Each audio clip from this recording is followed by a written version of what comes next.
Ladies and gents, boys and girls, happy Monday, September the 18th, 2023. Hope you're all doing well. Chris Phillips here, your host of the Daily Crow of the Spurs Up Show. Appreciate each and every single one of you tuning in. I see Travi, Brendan M, GA, Ryan Miller. What's going on? Also, those in the Big Cock Club Discord, head over to the TDC Questions channel, the TDC Questions channel to be sure your questions are answered there, guys. We have got a jam-packed show for you, a lot to get into here on this Monday. It's a bit of a therapy Monday, of course. Gamecocks falling over the weekend to Georgia. We're also breaking down week 3 in the SEC and college football as a whole, guys. As I mentioned, please continue to leave us your questions, your comments, and of course, your calls. We have our Q&A Power Hour upcoming in hour number 3. If you cannot call in that third hour, leave us a voicemail right now. We'll get into all of those questions, those comments, and those voicemails. We'll play those at the start of the third hour. Also, in our second hour, we'll have our good friend Chris Doering of SEC Network. He joins us, each and every single Monday to break down everything that happened over the weekend, including the Gamecocks game against Georgia, a packed slate of SEC games from week 2 and look ahead, from week 3 and look ahead to the week 4 slate. It's crazy, guys. We're already a quarter of a way through the 2023 college football season. And of course, guys, in this first hour, lots to get into, lots I want to discuss, many things to touch on. And again, guys, appreciate each and every single one of you tuning in. A couple of quick things let me remind you of. First, guys, let me say thank you all so much to those of you who tuned in to the A1 Air Quality Consultants post-game call-in show on Saturday afternoon. Another successful call-in show, of course, will be live yet again this weekend after the Gamecocks game against Mississippi State when South Carolina takes on the Bulldogs in their SEC home opener. I would estimate that will probably go live say around 11 o'clock. It'll be right after the game. Of course, a 7:30 kickoff at Williams-Brice Stadium. So we'll go live right after the game. We'll take your questions, your comments, and of course, your calls on that show, breaking everything down and live reacting to all of the action that takes place at Williams-Brice Stadium. Also, guys, we will have merchandise on hand for sale on Saturday. Of course, we did this before the very first home game against Furman.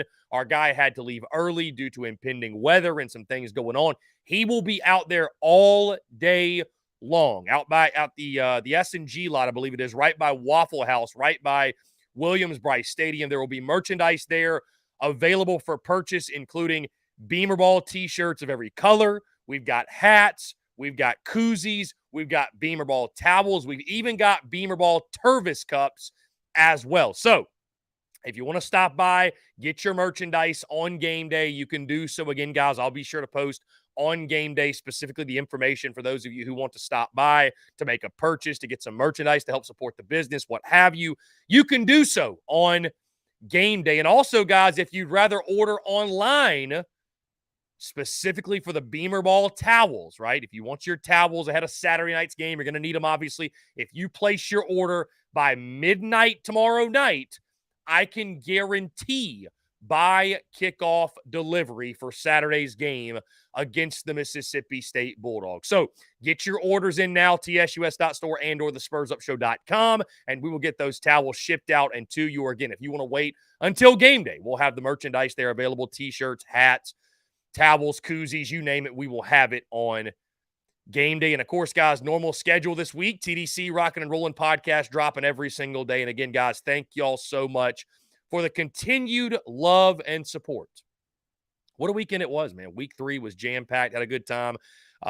Game day was a lot of fun. Of course, the call-in show, everything, guys. Game day has really, really turned into a fun endeavor for yours truly, with everything it entails, from content to the post-game call-in show to everything in between. That being said, I thought there was one more thing I wanted to discuss or let you guys know about.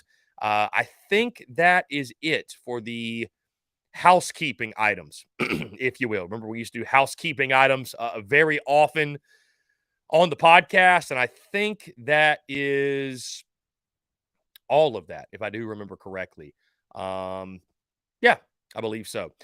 Stay tuned, by the way, guys. Also, do not forget, you're going to see a new commercial, by the way, for our friends over at Carolina Cigars here when we go into commercial break.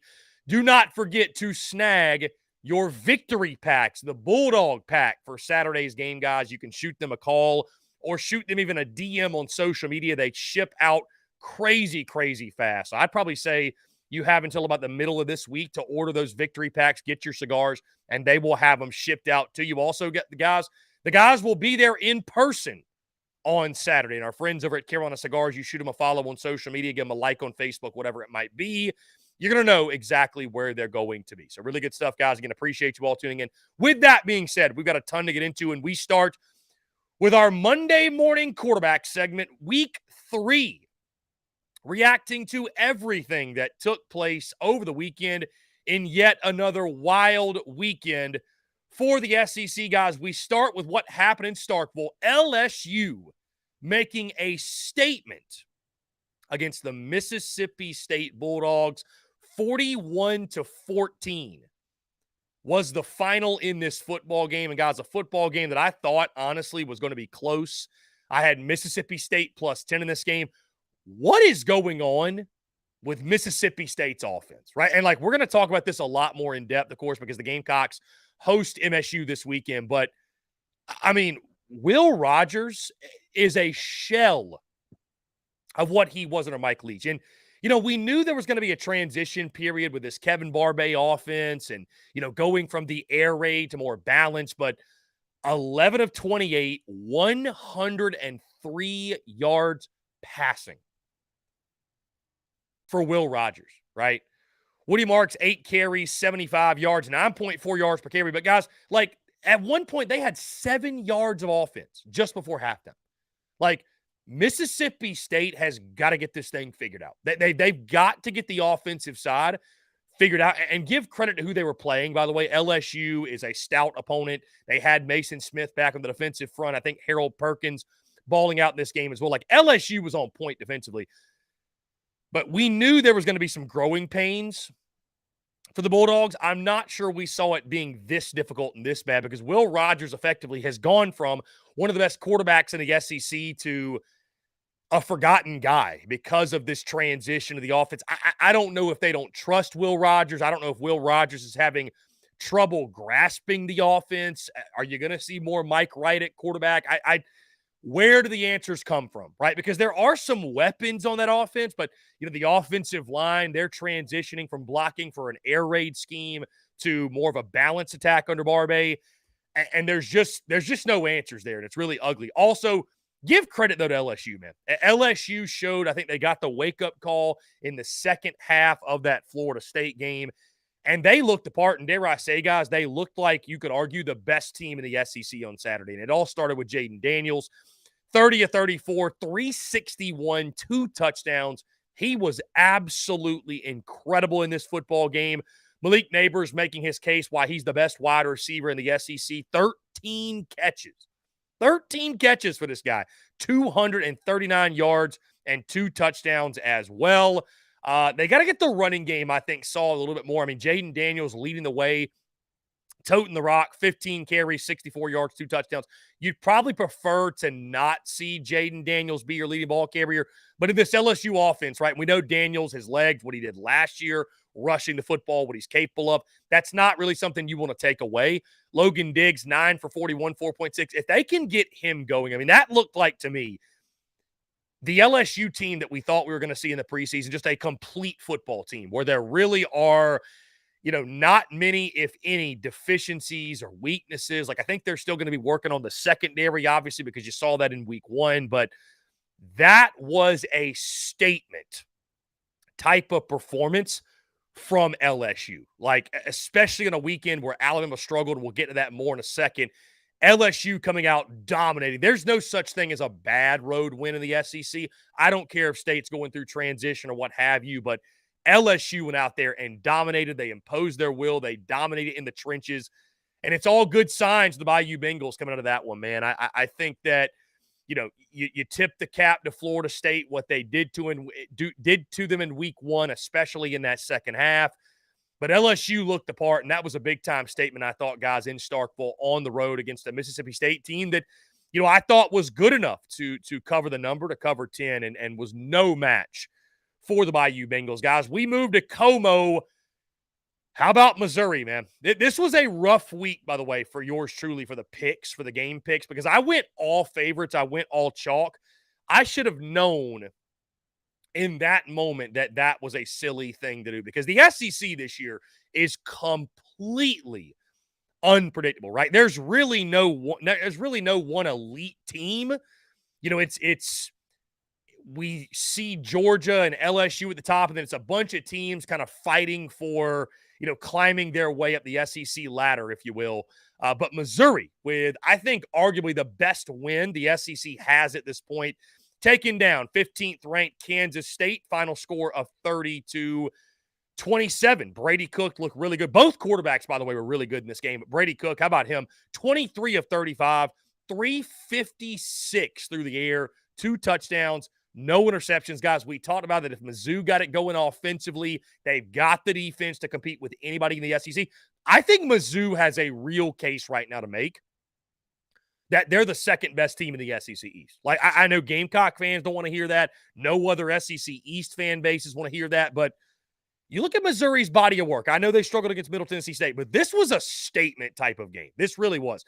This was a big win for Mizzou, guys. I talked about, the reason I picked against Mizzou in this game is I didn't trust Eli Drinkwitz. I didn't trust Missouri football to be anything other than what they've been, which is 6-6 or 7-5 or be painfully average and go 500. And I mean, they proved me wrong flat out. This is a fantastic ball game, by the way. Back and forth. Missouri was extremely efficient on first down. I think at one point they had like 260 of their 320 yards had come on first down. They were really, really good on first down. Luther Burden III establishing himself as one of the top playmakers in the SEC. 7 catches, 114 yardage-wise, and 2 touchdowns on the day. You also saw Cooper for them break out. Weiss Jr., the Oklahoma transfer, was really good. They've got weapons offensively. Cody Schrader at running back, I thought, was solid. Nathaniel Pete, solid as well. So this is a dangerous Mizzou team, man, because if they get it rolling offensively, guys, they've got the defense. I know it didn't necessarily show on Saturday. Howard for Kansas State, 25 of 39, 270 through the air, 3 touchdowns, 1 pick. But Kansas State runs a really difficult offense to stop. And then how about the thicker kicker hitting the game winner? A 61-yard field goal, the longest field goal in SEC history. That is a huge win for the Missouri Tigers. That's a huge win for Eli Drinkwitz. That's a huge win for the Mizzou football program. And you feel like one they had to have if they're going to have a breakout season this year. And I think, guys, now you look, right, they take on Memphis this weekend in a really tricky game. We'll talk about that later in the week. But if they win that one, there's a good chance Mizzou's going to be 5-0 when LSU comes to town to Como in just a couple of weeks. And we all know kind of the weird history between those two teams in Columbia, Missouri. Huge statement win. And again, guys, I think Mizzou has a real claim to that they're the second best team in the SEC East right now. We go to South Florida, where the Bulls hosted Alabama. And Alabama, I mean, of course, guys, this game was happening simultaneously to South Carolina, Georgia, so I didn't see a ton of it. But we're sitting here scoreboard watching, and it was 3-3 at halftime. Alabama had to escape Tampa with a 17-3 win. And, guys, there's a lot more wrong with the Crimson Tide than just the quarterback position. But I tell you what, Alabama may not win an SEC game if they don't go with Jalen Milroe at quarterback, because you look at what Ty Simpson and Tyler Buckner did, guys. Ty Simpson, 5 for 9, 73 yards. Tyler Buckner, 5 for 14, 34 yards. The Crimson Tide had 107 passing yards in this football game.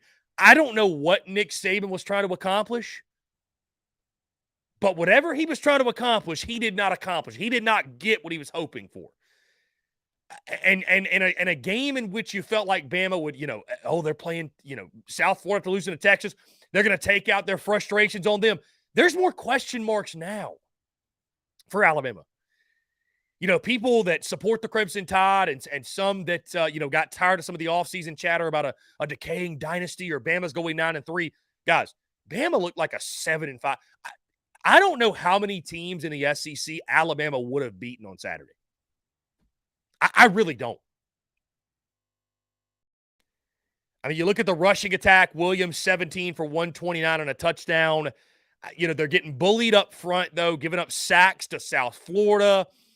No explosives in the passing game. Like, Tommy Rees has got to get this thing figured out quickly because SEC plays come and calling with Ole Miss. And if you don't have a quarterback and your offense isn't clicking and you're not getting more out of your big uglies up front, like, where is all this joyless murder ball chatter we heard? Where is all this imposing your will and making your opponent want to quit? Like, where is all of that from Alabama? Was that all lip service? Because whatever we saw Saturday, our good friend Chris Marler, he joins us every Wednesday, obviously, and I'll bring this up to him, but I loved the meme he posted of joyless murder ball with murder scratched out, and it's just joyless ball. Because if you're an Alabama fan, I mean, what are you thinking right now? If you're a fan of the Crimson Tide, you're seeing a 17-3 score. You're seeing a slugfest, a struggle with the South Florida Bulls, who, guys, don't get it twisted, they're not a good football team. Alabama has to go back to Jalen Milroe. They have to. Because, you know what? The Texas loss was frustrating, but there's things Jalen Milroe provides that you can build off of. And him not seeing the field at all, it tells me, and maybe this is a bit of an overreaction, but it tells me that Tommy Rees and Nick Saban have no freaking clue what they're doing. No clue at all. You thought Tyler Buckner, who Notre Dame fans wanted out, was the answer. I don't even know what guys, I thought Bama, I picked Bama to go 9-3. That might have been too aggressive at this point. We moved to College Station, guys. Texas A&M gets a big bounce back win over UL Monroe. Final score of 47-3. The bounce back you wanted to see for the Aggie defense. I think the offense for sure, guys. There's no problems there. Connor Wegman, 25 of 29, 337, a touchdown. This offense looks really, really good. The Bobby Petrino experiment is working out well, guys. The rushing attack, very balanced. A lot of guys getting involved. Anaya Smith, Walker on the outside, big-time playmakers. This offense, which it's so funny, we thought the offense was the big question mark for the Aggies coming in. So the offense is going to give them a shot in every game. The defense is the thing that you don't know what you're going to get out of it week to week to week. How much can you take away from a game against UL Monroe? I don't think a ton at all, but, the bounce-back performance you wanted to see, right? The Aggies get the big win. You hold UL Monroe's quarterback to 6 of 15, 95 yards. Their leading ball carrier just 34 yards on the ground. Again, it's not SEC competition, and they got to make sure they get that defense shored up because things will pick up as they get into SEC play. You got Auburn and Hugh Freeze coming to town, or I think they actually have to go to Jordan Hare this weekend. We'll talk about that later in the week. But, the bounce back that A&M needed after a really, really tough loss to Miami just a week prior. Guys, we go to Gainesville with, I think, the shocker of the weekend. Florida stunning the Tennessee Volunteers, 29-16 final. Guys, Florida was up in this game 26-7 at the half. And before everybody goes and dances on Tennessee's grave, they're nothing, they're not good, Joe Milton's a joke, blah, blah, blah. I think we got to tip the cap to Florida, guys. I said it going into the game last week. I was not bold enough or brave enough to pick Florida to win, but we really didn't know what Florida was. We knew, and we know there's issues with the Florida Gators roster, right? There's a reason they're recruiting the level they are. The depth is not where they want it to be. But all we knew about this Florida offense and Graham Mertz, especially, who we all ranked 14th in the SEC, is what he did at Wisconsin. And, everyone said he's the worst quarterback in the SEC, and Florida sucks, and they're no good. And, you watched them against Utah, and it wasn't overly impressive by all means. But I left that game, guys, like I told you, saying, a lot of SEC teams would have lost that football game. Then there was the McNeese game. We learned nothing from it, obviously. So I was curious to see what Florida was all about. And this was a game at home, at night, in the swamp. Billy Napier had to have. And what a win. Guys, I thought Graham Mertz, he is a game manager. Call it for what it is. But you can win as a football team, as an offense, what have you. Everybody on your football team has a role. As long as guys embrace their roles, guess what? You can win, and you can win big. And Graham Mertz, you know what? You want to call him a game manager. You want to call him whatever you want to call him. As long as he's able to fulfill that role and play within himself, they can be successful. Graham Mertz, 19 of 24, 166, a touchdown, no interceptions. It's not a flashy stat line, guys. It's not a stat line that's, going to get anybody to say he's the best quarterback in the SEC, but Florida's going to be a football team. They are going to lean on run game, Trevor Etienne, Montrell Johnson, and Graham Mertz doing nothing to lose the football game. It's not going to win them 10 games or anything or win the SEC, but that was never the expectation for Florida. It can get them to 7 wins. It can get them to 8 wins. You look at what Trevor Etienne did, guys, 23 carries, 172 yards, a touchdown. He was fantastic for them, 7.5 yards per carry. And, guys, that stingy Florida defense, right? We talked about Austin Armstrong and how good the defense looked coming out that Utah game. And, that should be a strength for Florida this year. They made that statement on Saturday night. I mean, you look at Tennessee, man. And Joe Milton, I don't think he played horribly. He certainly wasn't perfect. 20 of 34, 287, 2 touchdowns, 1 pick. Guys, I think folks just realize how good Hendon Hooker was. I think folks just realize it's difficult to replace a guy like that. Like, he was generational. And for whatever reason, guys, Tennessee just can't win in the swamp. I mean, it's just flat out. That is a house of horrors for Tennessee football. They lost the battle in the trenches, right? Jalen Wright, 16 for 63, 3.9 yards per carry. Small, their other running back, 7 for 35. Joe Milton, 5 for 6, right? No, Brew McCoy was good on the outside, 5 for 94 and a touchdown. But, I thought Florida's offensive and defensive lines, I thought they held up much, much better than I expected. And, guys, that is a huge win for Billy Napier. We talked about it last week. If Florida was going to turn this thing around and turn the tide of their season, and, we heard after week 1, Billy Napier, hot seat. Does he, does he make it through the season? Does Florida pony up and pay the $31 million buyout? Now, Florida has to build off of this. They got to build off this win. But this is a massive win. And for Tennessee, is there a more frustrated fan base waking up on this Monday than Tennessee? All the hopes and dreams and aspirations of Tennessee football is back. Tennessee's going to win 10 games. I think this loss all but assures that Tennessee's fighting for an 8 or 9 win season. Now, we'll see what type of strides they can make. I still think Tennessee's a good football team. Don't get me wrong. But some growing pains losing Hendon Hooker. And you wonder, too. It's not fair, but you guys know as well as I do. The quarterback gets all the blame and all the credit. If struggles continue of any kind, do the orange and white faithful start calling for Nico? That's going to be really interesting to see. Guys, we move to the Plains. Auburn, a dominant 45-13 win over Samford. I mean, again, guys, ho-hum, nothing we didn't expect. Peyton Thorne, 24-32, 282, a touchdown and 2 picks, though. I wonder, Peyton Thorne's got to eliminate these mistakes, man. He's just too mistake-prone. He also led them in rushing, believe it or not. 11 for 123 and 2 touchdowns. It almost looks like a misprint, right? So I think Auburn's still working through some things offensively, but I mean, again, you got the feel-good win you needed ahead of the big one this weekend against Texas A&M. That one is going to tell us a lot. Vanderbilt, golly, I'm so disappointed in Vandy, man. Clark Lee's team losing to UNLV 40-37 on the road. And not only that, UNLV trolling the SEC after the win, just saying it just means more on Twitter with the score graphic. A.J. Swan, 17-35, 335 to the air, 3 touchdowns and 1 pick. Their leading ball carrier, 13 carries for 43 yards. A.J. Swan, their second leading ball carrier, 11 for 27. You look Humphreys on the outside, 3 for 102 and a touchdown. Will Shepherd was fantastic. Again, 5 for 97. McGowan, 5 for 81.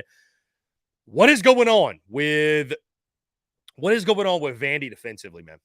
I mean, my goodness. Maeva, the quarterback for UNLV, 19 to 33, 261.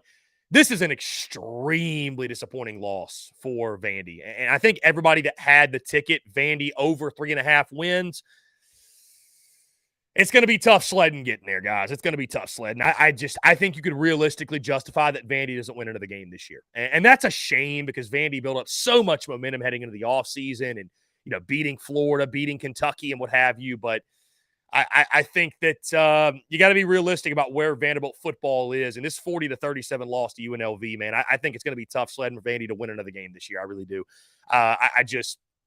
This was one, like we talked about, guys. This was one they had to have. They were going to hit 4 wins because now without this, you sit at 2 wins. You sit at 2 wins. Vandy maybe was going to win one more SEC game or win one more game, win one game of the SEC. They ain't winning 2 SEC games. So really disappointing for Clark Lee's squad. And it's only an uphill battle from here now that non-conference play is over for the Commodores, guys. We move to Oxford, where Ole Miss takes down Georgia Tech 48-23. Guys, this was a much closer game than the final score indicated. Ole Miss with 24 fourth quarter points, guys. How about this? 38 second half points for Ole Miss. They just continue to be a second half team. Jackson Dart with only 18 passing attempts. 10 for 18, 251, 1 touchdown. By the way, give credit to Georgia Tech, guys. They're much better than they were before. Haynes King is a really, really good quarterback. The Texas A&M transfer, he went 28 of 41, 2 touchdowns. They're running back 19 for 72. Georgia Tech, that's a team that's going to give some people some problems in the ACC this year, for sure. Jackson Dart leading the way in rushing, 14 for 136, 2 touchdowns. The quarterback run game working. Quinshon Judkins, guys, just continues to be 13 for 37, 1 touchdown. They got to get him going, man. They got to get him going. Watkins on the outside, 4 for 119. I think, though, suffered an injury. That's going to be a big thing to watch as we move throughout this season. But a solid win for Ole Miss, and I think a team at Ole Miss that they are being very highly thought of in the SEC this season, as they deservedly should at this point, right? They've got a top 25 win. They've got a couple Power 5 wins. We will start to learn a lot more about Ole Miss this weekend when they take on the Alabama Crimson Tide on the road. Arkansas, oh my goodness. Arkansas, what in the world, man? Falling to BYU.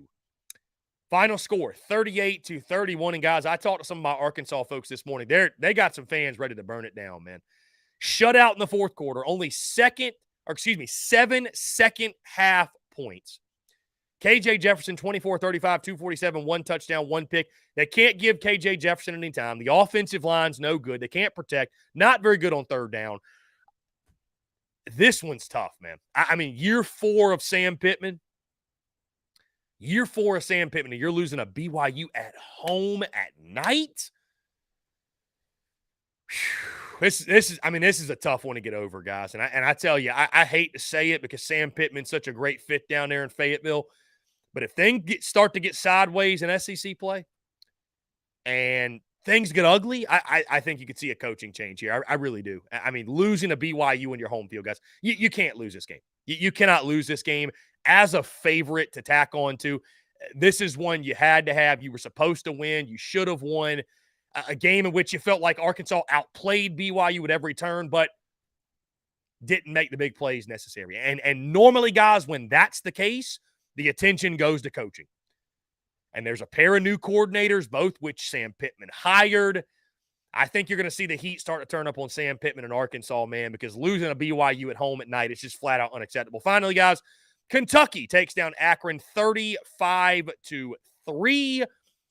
An impressive showing, I think, for UK. Obviously, the defense was dominant. Cats, very steady throughout the game. 7 points in the first, the second, and the third, and then 14 in the fourth. Devin Leary, I think he's starting to really pick up some steam, guys. 16-25, 315 through the air, 3 touchdowns, and 1 interception.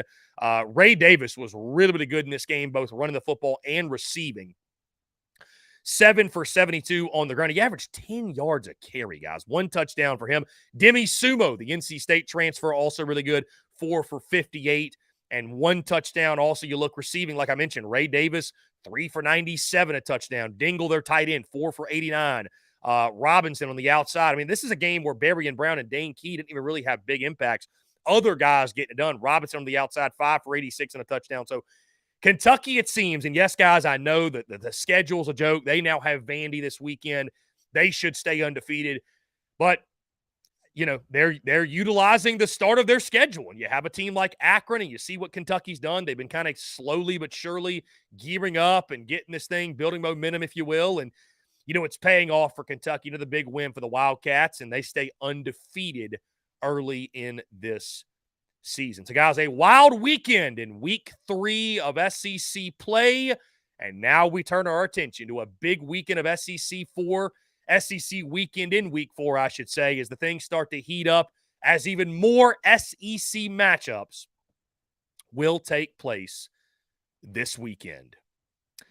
Guys, that being said, let's jump into our first break of the day on the other side. We'll keep the conversation rolling. I'll give you all my top takeaways from Saturday's game. South Carolina falls to Georgia by a final score of 24-14. We'll break all that down, all that and more on the other side of this break. You're tuned in to the Daily Crow. The Daily Crow is brought to you by our friends at Carolina Cigars. Carolina Cigars has been in operation since 2008, recently taken over by the Peterson family in 2020. Whether you're new to the cigar scene or whether you've been enjoying cigars your entire life, Carolina Cigars has the expertise and knowledge to make your visit to their shop enjoyable. Stop by for a fine cigar and experience their classic cigar lounge, where people come together, share conversations, and become friends. So if you're into cigars and you're on Hilton Head Island, you really do need to go by and see them. They offer same-day shipping nationwide, free delivery island-wide for weddings and all special occasions. They're also proud to offer premium cigars at 9 outside humidor locations around Hilton Head Island, and they have special events throughout the year as well. They want to talk to you. They want to engage. They want to share with you their cigar selection they're very proud of and their beautiful cigar lounge. When you're in the Low Country, there's only one place for cigars. That's Carolina Cigars. And there's only one place I get my cigars. That's Carolina Cigars, Hilton Head Island's premier cigar merchant. Come and share your passion. It's all here at Carolina Cigars. Give them a follow on Instagram at Carolina_cigars, or give them a call today at 843-681-8600. That's 843-681-8600. Smoke them if you got them, and tell them that Chris from the Spurs Up Show sent ya. The Daily Crow is also brought to you by our friends over at A1 Air Quality Consultants. Headaches, coughing, running nose while in the office or just in your home, call A1 Air Quality Consultants to have your air checked today. From Columbia to Asheville, Anderson to Charlotte, they are your breath of fresh air for all of your air quality needs.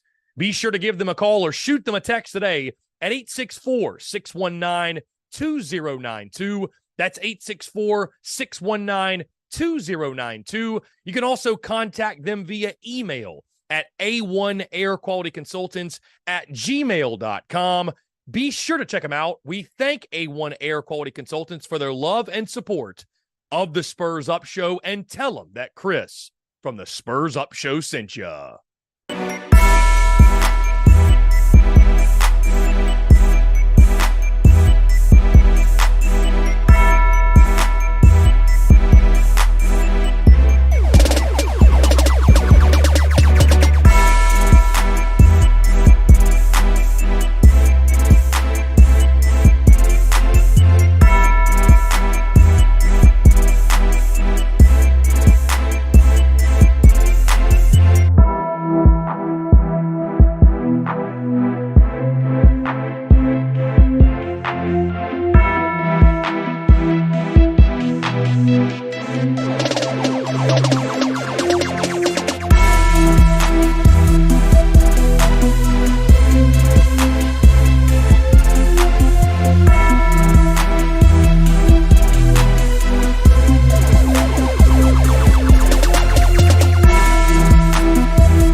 Watch your Dougie, ho.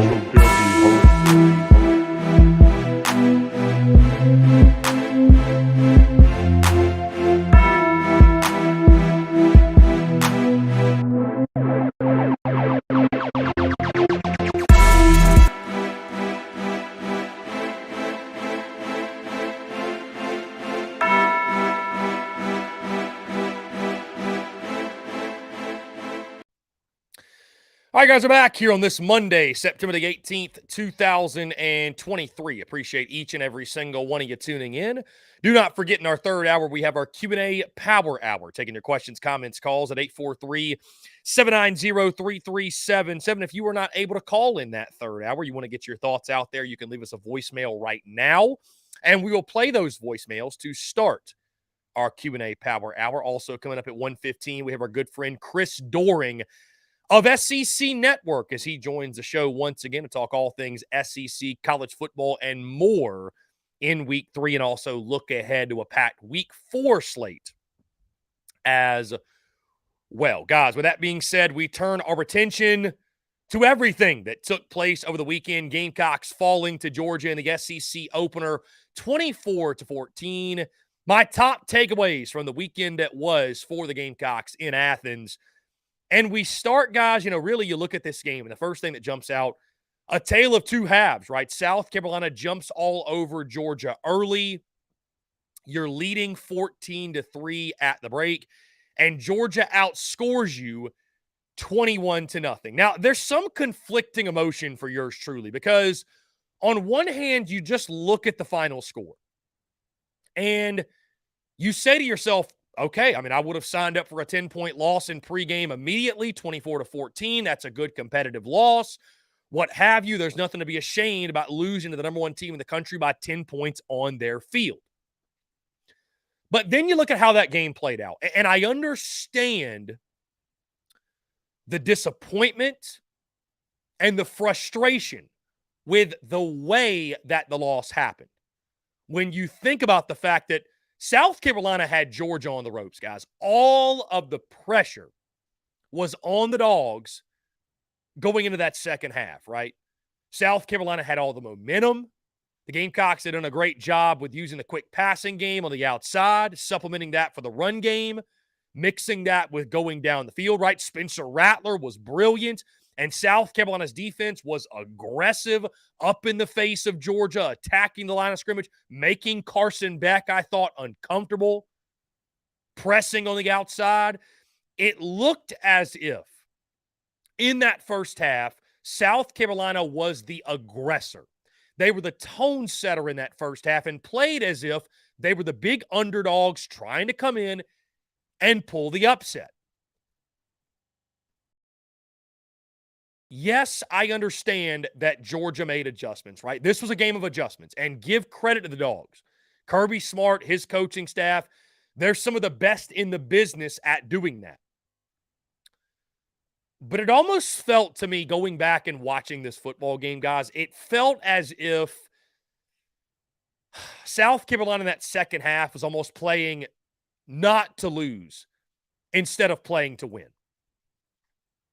We start defensively, and we're going to talk about this more later in the show, but, I questioned some things that Clayton White did in that second half. I thought South Carolina played much softer coverage, right? I didn't think the Gamecocks made it as much of a priority to penetrate and get in the backfield and slow down the run game, and you just didn't see that aggressiveness that got South Carolina to that point. Offensively, right? The Gamecocks, I don't think they went to the quick passing game enough in the second half, right? It seemed as if for whatever reason, and we've become so accustomed to, something that stood out to me, we've become so accustomed to talking about South Carolina as a second half football team, right? Shane Beamer and his football teams have been so good coming out of halftime and making adjustments, what have you, and to see them get outclassed in that second half was it was disappointing. Now, again, tip the cap and give credit to Georgia. I think you saw their talent shine through. You saw their depth really shine through. South Carolina was not able to overcome some things that maybe they were getting away with earlier in the football game, but it felt like they went away from some things that were working. And I did not feel like, personally, the Gamecocks kept their foot down on the gas pedal when they had Georgia on the ropes. Now, is that being overly critical? Maybe you could argue that, but when you're up in a game 14-3 and you're the underdog and you're a 4-touchdown underdog, like, what do you have to lose? I thought South Carolina maybe left some things in the chamber. I thought South Carolina in that second half, they let Georgia dictate the tempo of that football game. They let Georgia, that became Georgia's game in the second half. Now, some of that was by Georgia's doing. A lot of it was. But it's hard not to look back and say that the Gamecocks in that second half exhausted every option they possibly could have to win that football game, right? And it was almost this as if you were playing like a close loss was good enough. And I'm not saying that was the school of thinking. That's just how it looked, especially defensively, where it felt like you softened up. And I just don't understand the adjustments or lack thereof. Like you just, I get Georgia coming out of the half, they punch you, right? Boom. You knew the defending national champions would do that, but you never had a counter punch, guys. You never had any sort of answer in that second half. And for all of the good that came out of that game, the gutsy performance, what have you, it surprised me to see South Carolina not be able to make some sort of adjustment for what Georgia came out and did in that second half. Guys, getting specifically on the field, you look, guys, we just talked offensively. You can't say enough good things about Spencer Rattler at this point. I mean, this guy is putting this football team on his back. And I know that the second half numbers, some people will bring that up, or the interceptions or what have you. But, guys, we talked about going into this one. There's going to be no running game. There's going to be no semblance of a running game.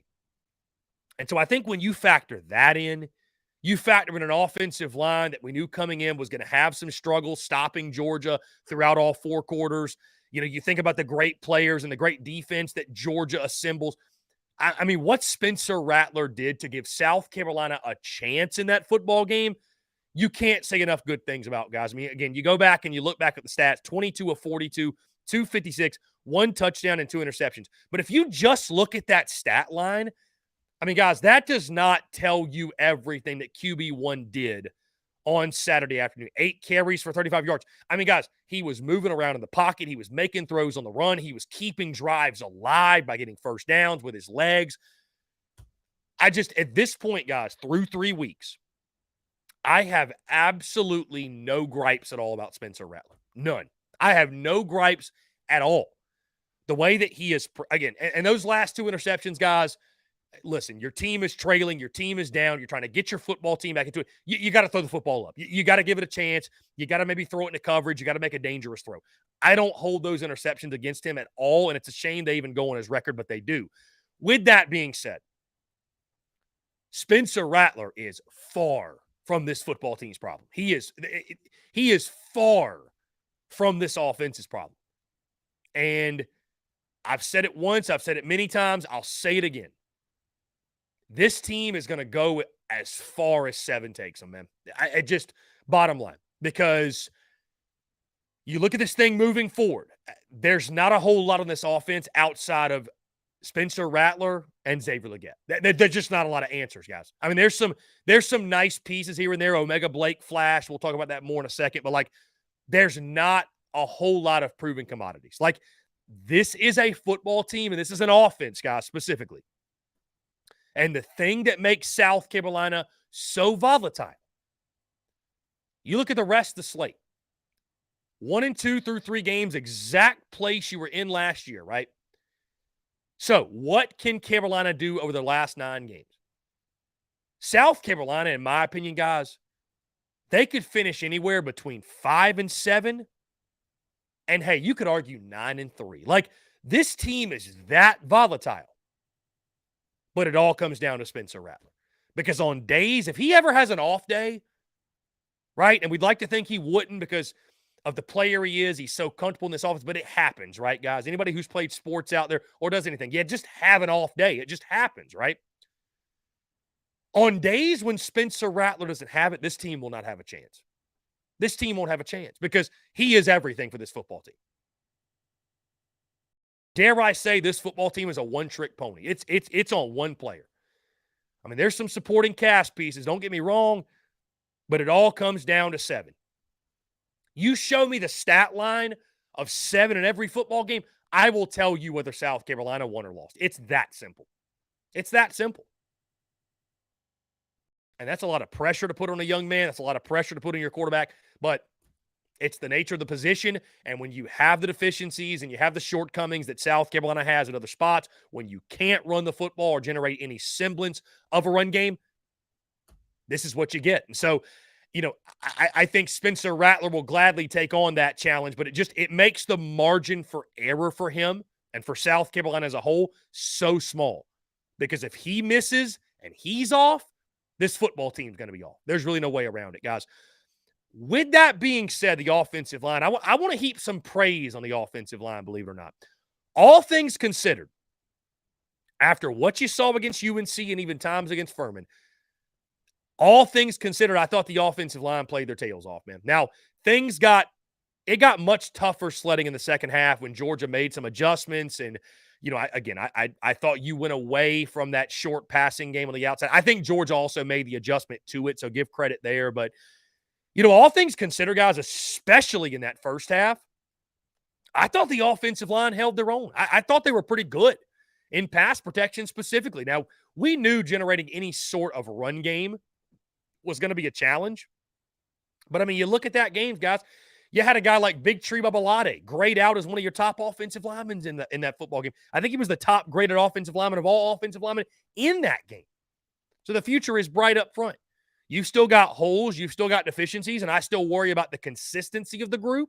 But, going up against Georgia's defensive front and doing what you did, I was actually very pleasantly surprised with the offensive line. I thought they gave South Carolina a chance early. It was not a jailbreak up front until later in the game when Georgia they knew you were passing, right? They knew you were passing. They were able to pin the ears back. It was no contest, no challenge at that point. But all things considered, I thought it was an impressive showing by the Big Uglies, and I think it's something you can build off of. Now, with that being said, when it comes to the running game,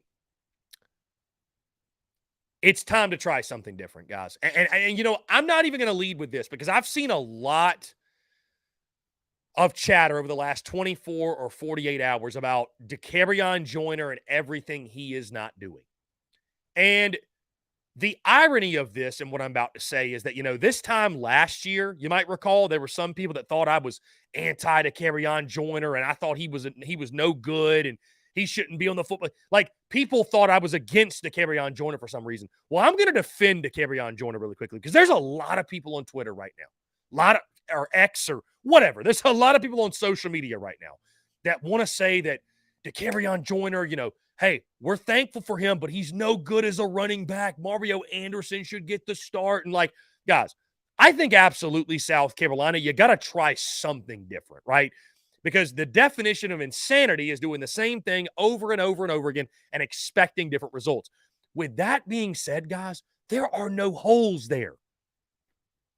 There are no holes for anyone to run through.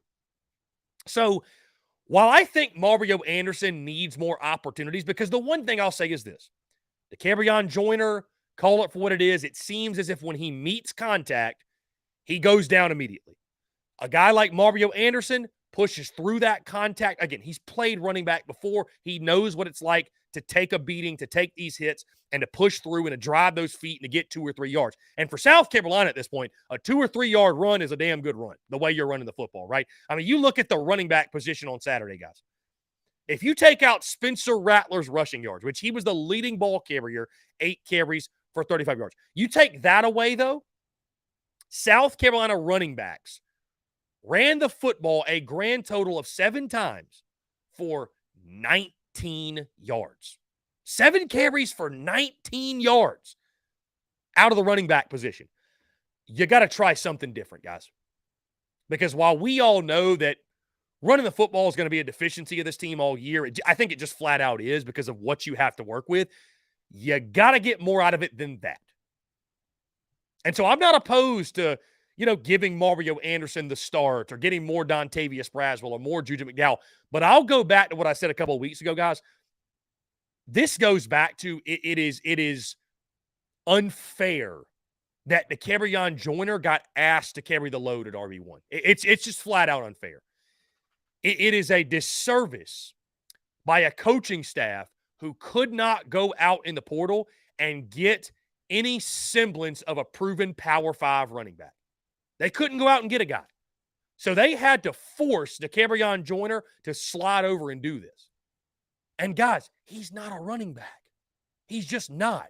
Dakereon Joyner is a great athlete. And this is kind of what I tried to say last year. I'm going to tread lightly right now. But what I tried to say last year was Dakereon Joyner is a great Gamecock. He's a great athlete. He's got a great skill set. But he lacks one true position. And so it's not his fault he's not a great running back because he hasn't trained at running back the last 4 years, right? It wasn't his fault he wasn't a great wide receiver because he hadn't trained at wide receiver all throughout his career, right? I mean, this is a dude who's been bouncing around since the jump, and it's admirable that he stepped in when this team needed him to do so. And so while things need to change in the running game as a whole, like, I don't know if putting Mario Anderson as a starter is going to solve all the woes. I don't know that Division II transfer Mario Anderson is going to be the answer. I have no idea. I agree something has to change, but I just think it's really interesting how I've actually got Dakereon Joyner's back in this instance. Like, I don't think it's all his fault. There are no holes to run through, guys. With that being said, you do have to find a guy who can grind out some really tough yardage. And I think you can argue that Mario Anderson, you could argue that he is that guy at this point in the running game. Guys, one of the big things coming out of Saturday, of course, the impact of Juice Wells. His injury, it was a damn shame to see him go down yet again, taking that hit on the ankle. What is the impact of it? I think there's some promise in the wide receiver position when you look at a guy like Omega Blake and what he did for you. Luke Doty continues to make plays for South Carolina, but Shane Beamer going on record. I think Coach Beamer, he's normally very close to the vest, right? Doesn't give away injury reports, what have you. I think he was almost caught off guard when he did that in-game interview. And dude, he flat out came out and just said, yeah, he's kind of got a broken foot. Guys, if that's the case, I fear we don't see Juice Wells back anytime soon. We'll see what happens. Obviously, again, I've been very critical of the foot injury and the way it was handled, what have. Either way, that's in the past. That's water under the bridge, guys. All we can hope and pray and keep our fingers crossed is it's not something that's season ending, because having Juice Wells on the field is a game changer. I mean, he's one of the best playmakers in college football, not just the SEC, in college football when he's fully healthy. And you have to keep your fingers crossed, but you feel like South Carolina's got weapons at the wide receiver position, even if he's not out there, with Xavier Legette and Omega Blake and, some of these other guys. Again, Luke Doty, as I mentioned, Elijah Caldwell could step up. Where is Nicholas Harbor, right? The curious case of where is Nick Harbor. But this is a big loss if you lose him for the year. I mean, it's a major, major loss if the Juice Wells injury lingers any further. And unfortunately, it seems like it might. Guys, moving to the defensive side. How about TJ Sanders up front, man? A breakout game for TJ Sanders, a guy who was actually named SEC Co-Defensive Lineman of the Week. And we talked about it weeks ago, the defensive front, what they've got to do to improve, guys just playing better. A guy like TJ Sanders emerging is a really good place to start, because we've heard about this dude for a couple of years now. Him, Nick Barrett, right? Others, that there's a lot of talent at the D tackle spot. There's a lot of talent in the interior, but you just haven't seen it yet.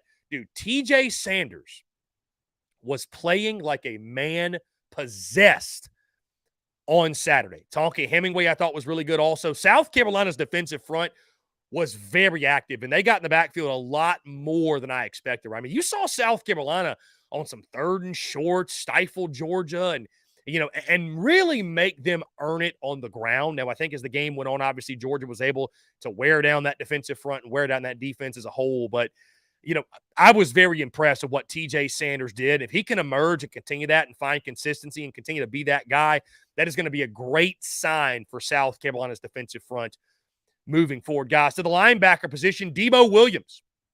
He is leading a room right now that severely lacks high-quality SEC depth. Right? I mean, it's kind of at this point Debo, Stone Blanton, and that's kind of it, man. I mean, Pup Howard, what did he really do? I don't even know if he was on the field on Saturday. But Debo Williams, man, just continues to tear it up. He was our MVP of the game, by the way, 11 tackles in the football game, 1.5 tackles for loss. I mean, he continues to impress me because, again, guys, this is a dude, Delaware transfer, maybe not the most talented player on the football field. A guy like, for example, Stone Blanton had a higher, recruiting profile than Debo Williams. But Debo Williams is the leader of this group right now. He's the leader of that defense in the middle. And I thought another really impressive showing, a guy that embraces contact. He loves contact, right? Runs to it. And I think he's going to continue to be a guy. I think do not be surprised if you look up at season's end and Debo Williams is this team's leading tackler. Would not surprise me at all.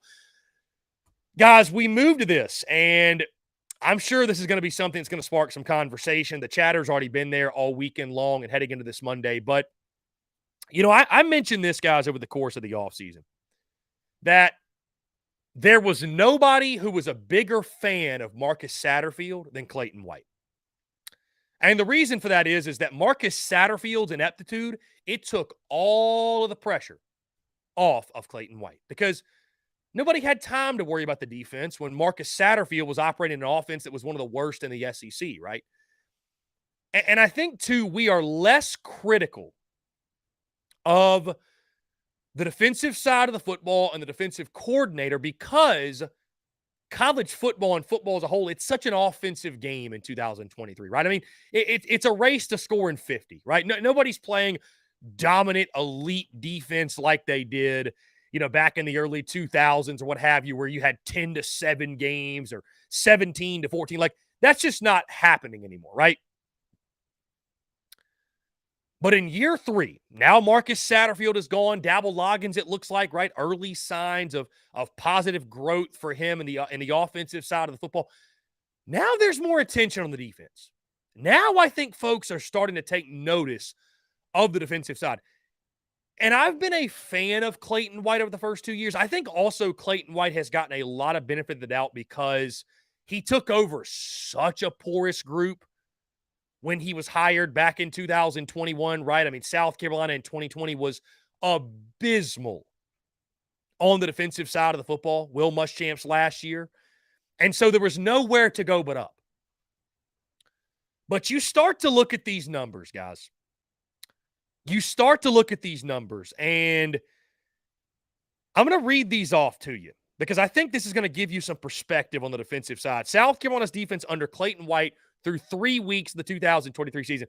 And let's be fair, by the way, South Carolina has played North Carolina and Georgia, right? So they've played some higher quality competition than many out there in college football. But this is where South Carolina sits. 406 yards allowed per game, 14th in the SEC. 25.3 points per game allowed, 13th in the SEC. 22 first downs allowed per game, 14th in the SEC. 45.2% opponent third down rate, 12th in the SEC. 145.6 rushing yards allowed, 13th in the SEC. 10 tackles for loss, 14th in the SEC. Guys, if those stats don't change and don't change quickly, if we're looking up at season's end and we're seeing South Carolina 14th, 13th, 12th, 14th in the SEC in those major statistical categories, I think it is fair to say it's time to question Clayton White as defensive coordinator. And I know some will push back with, well, you gotta let him get his guys in there, man. Look at the recruiting. He's just got to get his players in there. That's a really tough sell when you are seeing programs overhaul their rosters literally overnight. When you are seeing coaches and units at other schools flip this thing in the blink of an eye. Is it good enough for South Carolina? We talked about this in the preseason, right? Finish outside of the top 100 in rushing offense and rushing defense. And I mean, is it good enough, guys, for South Carolina to finish outside of the top 100 nationally in rushing defense again? Is it good enough for South Carolina to finish outside of the top 11 in the SEC in rushing defense again? And at what point do we admit to ourselves that,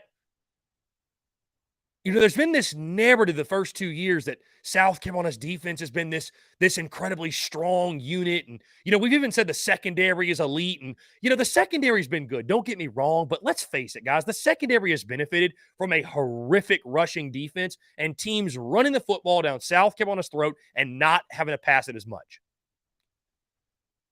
I think you could even argue that the secondary is questionable this year. I really think you can. You saw some big plays on Saturday. Carson Beck in Georgia able to hit 289 rushing yards. I mean, that was Carson Beck's first career start against an SEC team. And let me correct myself, 269 passing yards.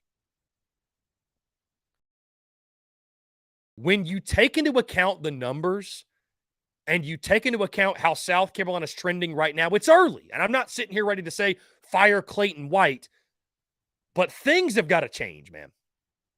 Things have got to change quickly. Like, I don't think you can just go through a third straight year of having these problems on defense. And guys, I think we've seen it the first 2 years of Clayton White. We just didn't want to admit it. Because this defense has been abysmal against decent competition. Against high-quality competition, they've been terrible. But even decent competition, they've struggled. And I know that in 2023, it's an offensive football game, but I don't blame people for being tired of seeing South Carolina ranked at the bottom of every major statistical category. Why can't South Carolina finish in the top 100 nationally in rush defense? Why can't South Carolina get off of the field on third down? It's year 3 of the Clayton White experience. If these numbers don't correct themselves soon, the pressure is going to continue to turn up on Clayton White. The chatter is only going to grow louder because Gamecock Nation has about had enough of their third-year defensive coordinator. Guys, continuing on, my question still remains here on this Monday. When does Beamer Ball finally make an impact once again? I was surprised to not see really any impact in the special teams game whatsoever. You got people complaining about Kai Kroger, too. Is Kai Kroger off this year? Do you think Kai Kroger's off? You saw no fakes. Thank God Georgia missed 2 field goals, but you saw no fakes in this game, nothing big in the return game. Hell, there was a play in the return game that I think actually completely shifted all the momentum to Georgia. And you know what play I'm talking about? Xavier Legette brings it out when maybe he shouldn't. He gets tackled down inside the 15, and there's a penalty, which set South Carolina back drastically. And from there, you could just feel it, right? You could feel Georgia had all the momentum in that football game. Like it was Georgia's game at that point. I just wonder, guys, when's it going to happen? When's it going to happen? When does Beamer Ball emerge? Because South Carolina's going to need it, guys. Because as I mentioned, there's going to come a game in which Spencer Rattler doesn't play well or plays average or plays okay. And the Gamecocks need that extra boost. I just wonder when it's going to happen. And I was surprised we didn't see any fakes. I thought there was a punt in there on a 4th and short where South Carolina could have faked it, could have gone for it. I'm just a little bit surprised by that at this point. I'm surprised we have not seen or heard more from Beamer Ball through 3 games of the 2023 season. Guys, finally, my final takeaway from the 24-14 loss of Georgia, guys. Despite the loss, and as I mentioned going in the weekend, some will try to write it off as a moral victory. I'm not telling you all to print up T-shirts. Hey, we kept it close with Georgia. I'm not trying to tell you all to hang the banner. But Saturday was encouraging for Gamecocks football. It was. Saturday was encouraging for the prospects of this season. Saturday was encouraging for everyone wearing garnet and black. Because realistically, guys, most came in with expectations of Georgia is a vastly superior team talent-wise. They're vastly superior depth-wise. And there was no reason for South Carolina to keep that a close ball game when you just looked at it on paper. I think Carolina going toe-to-toe with the back-to-back national champions on their home field is something that you can take a lot from. There's a lot to build off of from that game.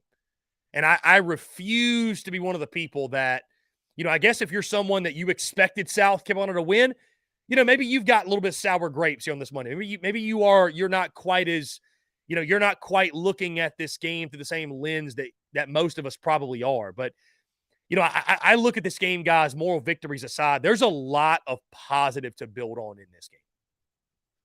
When you look at the opponent, when you look at the situation, you look at the environment and what South Carolina was going up against, I think it's an encouraging sign for the Gamecocks. Now, what did you learn new about your football team? I don't know if you really learned a lot new. I mean, I think most of what we thought we knew was reaffirmed, right? I mean, Spencer Rattler's going to carry the load offensively. Xavier Legette continues to look really good. I think Omega Blake emerging is a really nice thing early in this season. Even Trey Knox had a couple of catches, right? Made an impact. I know we had that big drop late in the football game. But, I don't think anything crazy. You knew the running game was a struggle. I don't think anything jumps off the page to you offensively. And then defensively, as critical as we're being of Clayton White right now, I think there were some positive signs early in that football game of the way the defense was attacking and penetrating and getting in the backfield and making Georgia uncomfortable. Held Georgia 3 points in that first half. So I think when you go back and you look at this game and you keep things in perspective, right? You take a step back, take off your Garnet goggles, take off your Carolina hat even, and you look at this thing from a 30,000-foot view. South Carolina went in as 4 touchdown underdogs and gave Georgia everything they wanted and more. And you know what? It sucks to be soaking in moral victories. It does. But South Carolina's not there yet, guys.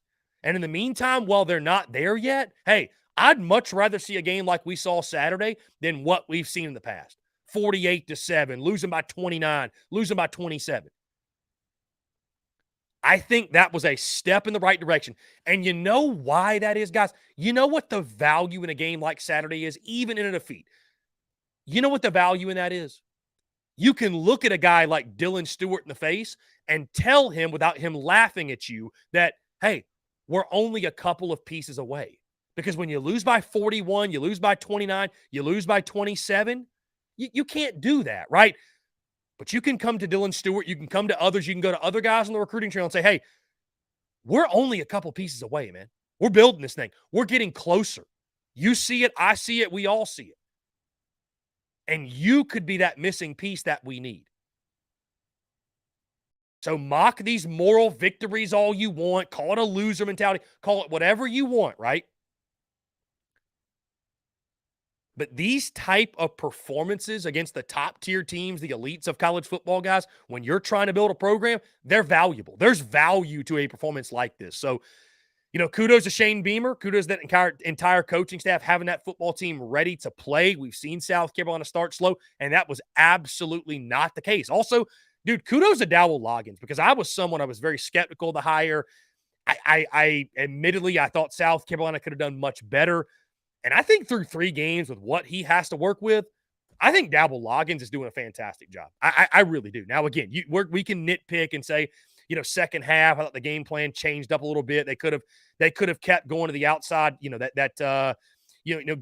to the outside passing game, if you're the perimeter passing game, and maybe they kind of went away. They went more pure drop backs, which Spencer Rattler didn't have much of a chance. But I thought, all things considered, what Dowell Loggins is working with, I thought that was a masterful game plan he put together, and I think so far so good with Dowell Loggins. But, guys, an encouraging performance for Gamecocks football, and I think that gives you, after a UNC game in week 1, where a lot of folks said, you know what, this season's over, there's no hope for the season, this team's terrible.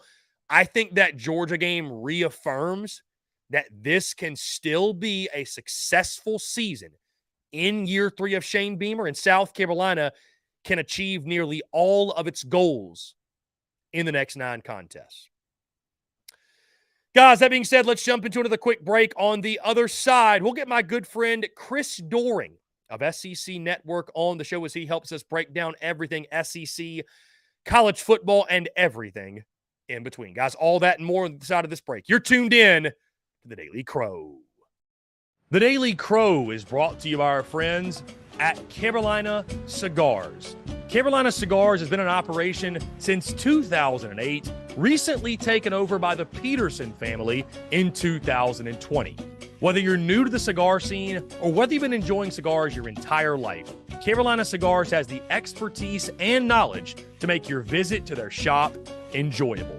Stop by for a fine cigar and experience their classic cigar lounge, where people come together, share conversations, and become friends. So if you're into cigars and you're on Hilton Head Island, you really do need to go by and see them. They offer same-day shipping nationwide, free delivery island-wide for weddings and all special occasions. They're also proud to offer premium cigars at 9 outside humidor locations around Hilton Head Island, and they have special events throughout the year as well. They want to talk to you. They want to engage. They want to share with you their cigar selection they're very proud of and their beautiful cigar lounge. When you're in the Low Country, there's only one place for cigars. That's Carolina Cigars, and there's only one place I get my cigars.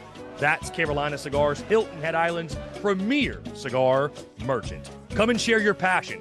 It's all here at Carolina Cigars. Give them a follow on Instagram at Carolina_cigars, or give them a call today at 843-681-8600. That's 843-681-8600. Smoke them if you got them, and tell them that Chris from the Spurs Up Show sent ya. The Daily Crow is also brought to you by our friends over at A1 Air Quality Consultants. Headaches, coughing, running nose while in the office or just in your home, call A1 Air Quality Consultants to have your air checked today. From Columbia to Asheville, Anderson to Charlotte, they are your breath of fresh air for all of your air quality needs. Be sure to give them a call or shoot them a text today at 864-619-2092. That's 864-619-2092. You can also contact them via email at a1airqualityconsultants@gmail.com. Be sure to check them out. We thank A1 Air Quality Consultants for their love and support of the Spurs Up Show, and tell them that Chris from the Spurs Up Show sent ya.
Muscle Dougie Ho.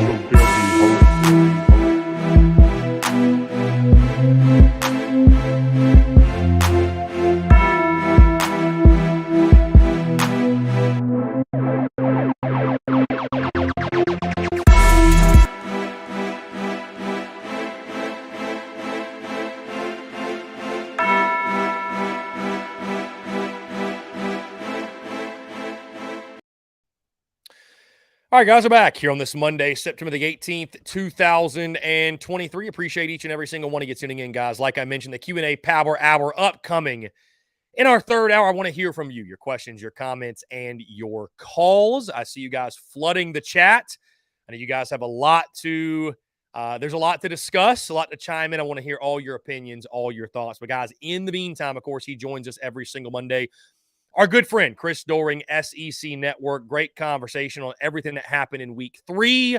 And, of course, we look ahead to a jam-packed Week 4 slate. By the way, on a really quick side note, South Carolina, Tennessee kickoff time has been set for the Gamecocks road trip to Knoxville. A 7:30 kickoff on SEC Network, a night game between the Gamecocks and the Volunteers. So a Tennessee team that'll be looking for revenge will be doing so under the lights at Neyland Stadium. Going to be a lot of fun. Guys, again, with that being said, we jump into our weekly conversation with Chris Doering of SEC Network. Y'all enjoy. We'll talk to you in a few. All right, guys, he joins us every single Monday to break down the weekend that was and look ahead to the upcoming weekend in the SEC. Our good friend, Chris Doering of SEC Network. He joins the show once again. Chris, what's going on, my friend? Appreciate you taking the time. Yeah, good to be back with you, Chris. Thanks for having me, and hard to believe we're about to be through the first month of the season after next Saturday. It is hard to believe indeed, Chris. We've got to start, though, looking back on Week 3. How about them Florida Gators, Chris Doering? Just jumping all over Tennessee. I looked up. The score was 26-7 at halftime. The Florida running game gets going. That defense flying around. Just your overall takeaways, your thoughts. You and I talked about, Chris, how big of a win this would be for a Billy Napier's football team. The swamp was rocking, obviously. But what did you see from both of these teams? And again, I'll ask you, what does this win mean for Florida and Billy Napier in his second season at the helm? Well, I think it's a huge win. I think it's a huge win on the heels of the loss to Utah. And it wasn't necessarily losing to a very good Utah team. It was the manner in which they lost that game. The unorganized look at times, the uncoached look at times, some of the procedural issues they had. So I think coming back and playing the way they did against McNeese was important, but winning a game like this, proving that you're not falling behind not only Georgia, but Tennessee, some of your other main rivals in the East, was important. But I think what it also showed was they've significantly changed things on the defensive line. I just watched the Florida defensive tape against the Tennessee offense. I had my doubts about Tennessee's offense anyway. I did a breakdown on Friday night of some of the things that are holding them back from being successful. And I don't think people realize this is not the same offense as last year. Obviously, Hendon Hooker being gone, but Jalen Hyatt and Cedric Tillman being gone at the receiver position leaves you a little more vulnerable there with guys that aren't playing as consistently. And Alex Golish's impact, I think, is being felt too as the offensive coordinator turned head coach at South Florida now. So, it's a different year. I think a lot of people had them highly ranked because of last year, but I thought they were vulnerable to Florida coming in and being able to win at the line of scrimmage. Austin Armstrong's done a significant job in upgrading what they're doing talent-wise and the effort. I think you see guys flying around to the football, gang tackling, playing their assignments. It just looks like they're having a lot of fun. So, I was shocked at the dominance on the line of scrimmage, but that's kind of what stood out to me the most was Florida's ability to run at will in the first half and to be able to shut down the run. Tennessee was the number one rushing team in the conference there. So praise to that side of the ball for what they were able to do. Chris, speaking to running the football and stopping the run, Tennessee's leading rusher, 16 carries for 63 yards, just 3.9 yards per carry. Meanwhile, on the Florida side, Trevor Etienne have a freaking night, sir. 23 for 172, 7.5 yards per carry and a touchdown. Chris, I had Florida 5-7 over the summer. You admittedly, when we talked the first time, said you took the under on the 5.5 Vegas win total.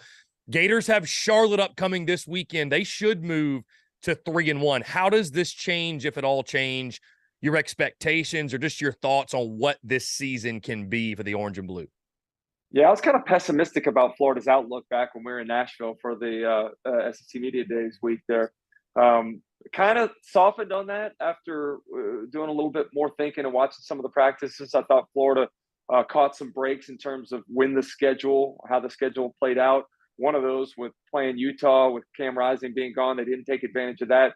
But I thought it was an advantage taking on a Tennessee offense that was still going to be kind of fitting in some new pieces, and Joe Milton playing, for the first time in a real raucous road venue within the conference, and they were able to take care of that last night. So that changes the trajectory a little bit for Florida. I think also what changes is, the general league being down the way that it appears to be so far. I think there's a lot more vulnerable teams than probably I thought in the preseason. So this is a year, man, I think anybody can win it, as was evidenced kind of by the Benjamin Watson and I picks we put together on Saturday night's show in terms of ranking the top 5. It's wide open right now.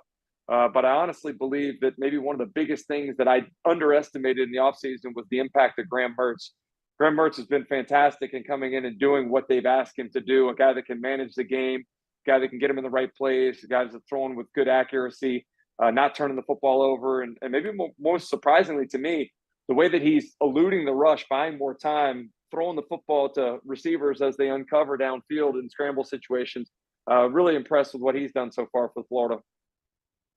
Chris, to Athens we go, where South Carolina, it was really a tale of two halves, right? Gamecocks up on Georgia 14-3 at halftime, and I'm sure you, myself, many others were looking around saying, is South Carolina about to pull off the biggest upset to this point in the college football season? Of course, Georgia cuts it on. They pull away, win 24-14. I mean, a respectable score for South Carolina when you factor in that, really it was Spencer Rattler putting this football team on his back. I think the defense stepped up, played much better than I maybe expected going in.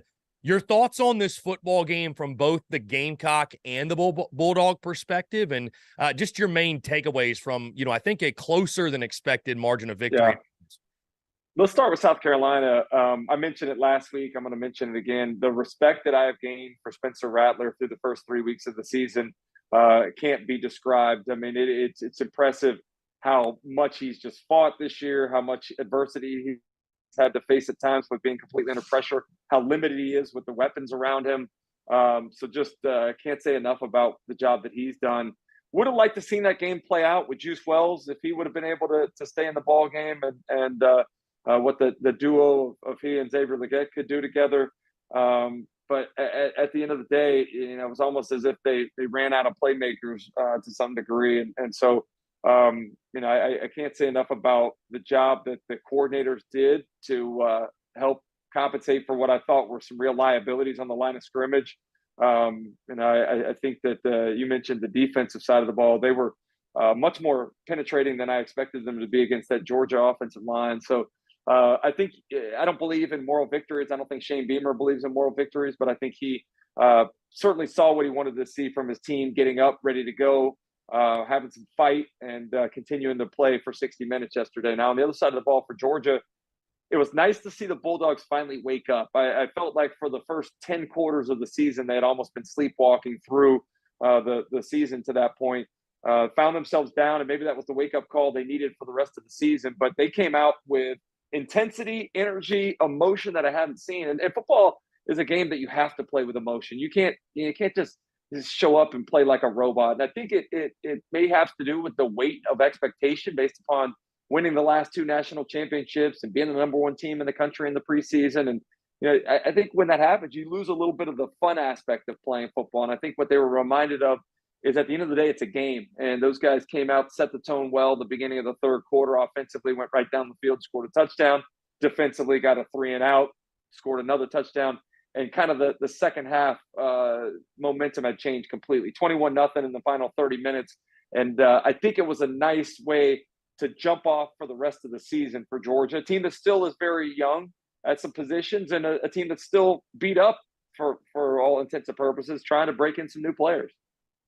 Chris, what do you make of the second half adjustments in Athens? Because again, as you mentioned, Georgia outscored South Carolina 21-0.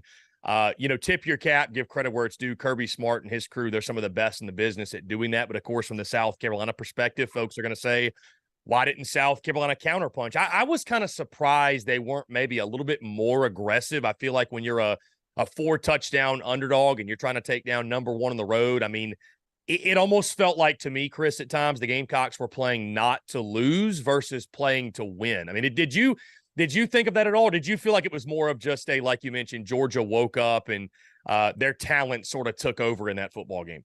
Yeah, honestly, I don't know that I'm ready to comment on that yet. I have to go back and watch the All-22 to kind of see exactly what went on. It's tough to see, again in the studio where we're watching the TV copy and have about 3 or 4 other games going on. So I'm going to watch the rest of those tapes throughout the first couple of days of this week and be ready to maybe answer that question a little more educatedly as the week wears on.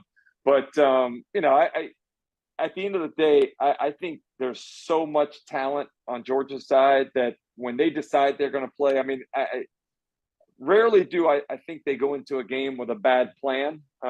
They got such great coaches on the defensive side of the ball, whether we're talking about Kirby and his resume or Will Muschamp, Schumann. Those guys are collectively amongst the best defensive brain trust in the country. So, I think they probably had a good plan. Certainly good at making adjustments, but more than anything, I would have loved to have been a fly on the wall to hear Kirby's halftime locker room speech to see what he said to get those guys going. Now, Chris, admittedly, because this game was going on simultaneously to the South Carolina-Georgia game, I didn't get to see a ton of it, but I looked at my phone, looked at the score 3-3 with Alabama and South Florida, and I'm sure many had the same reaction.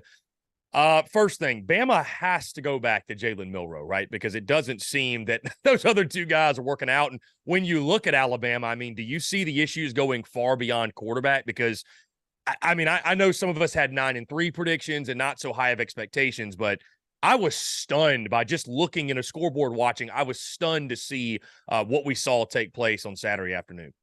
Yeah, it was tough to watch on television when the rain started coming down and then the lightning and the delay.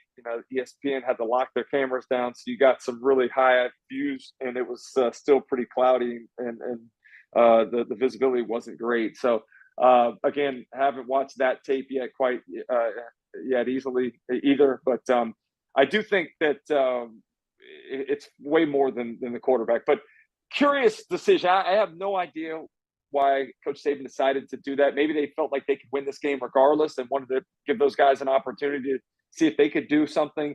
Clearly, there's a big talent discrepancy between Jalen Milroe, Ty Simpson, and Tyler Buckner.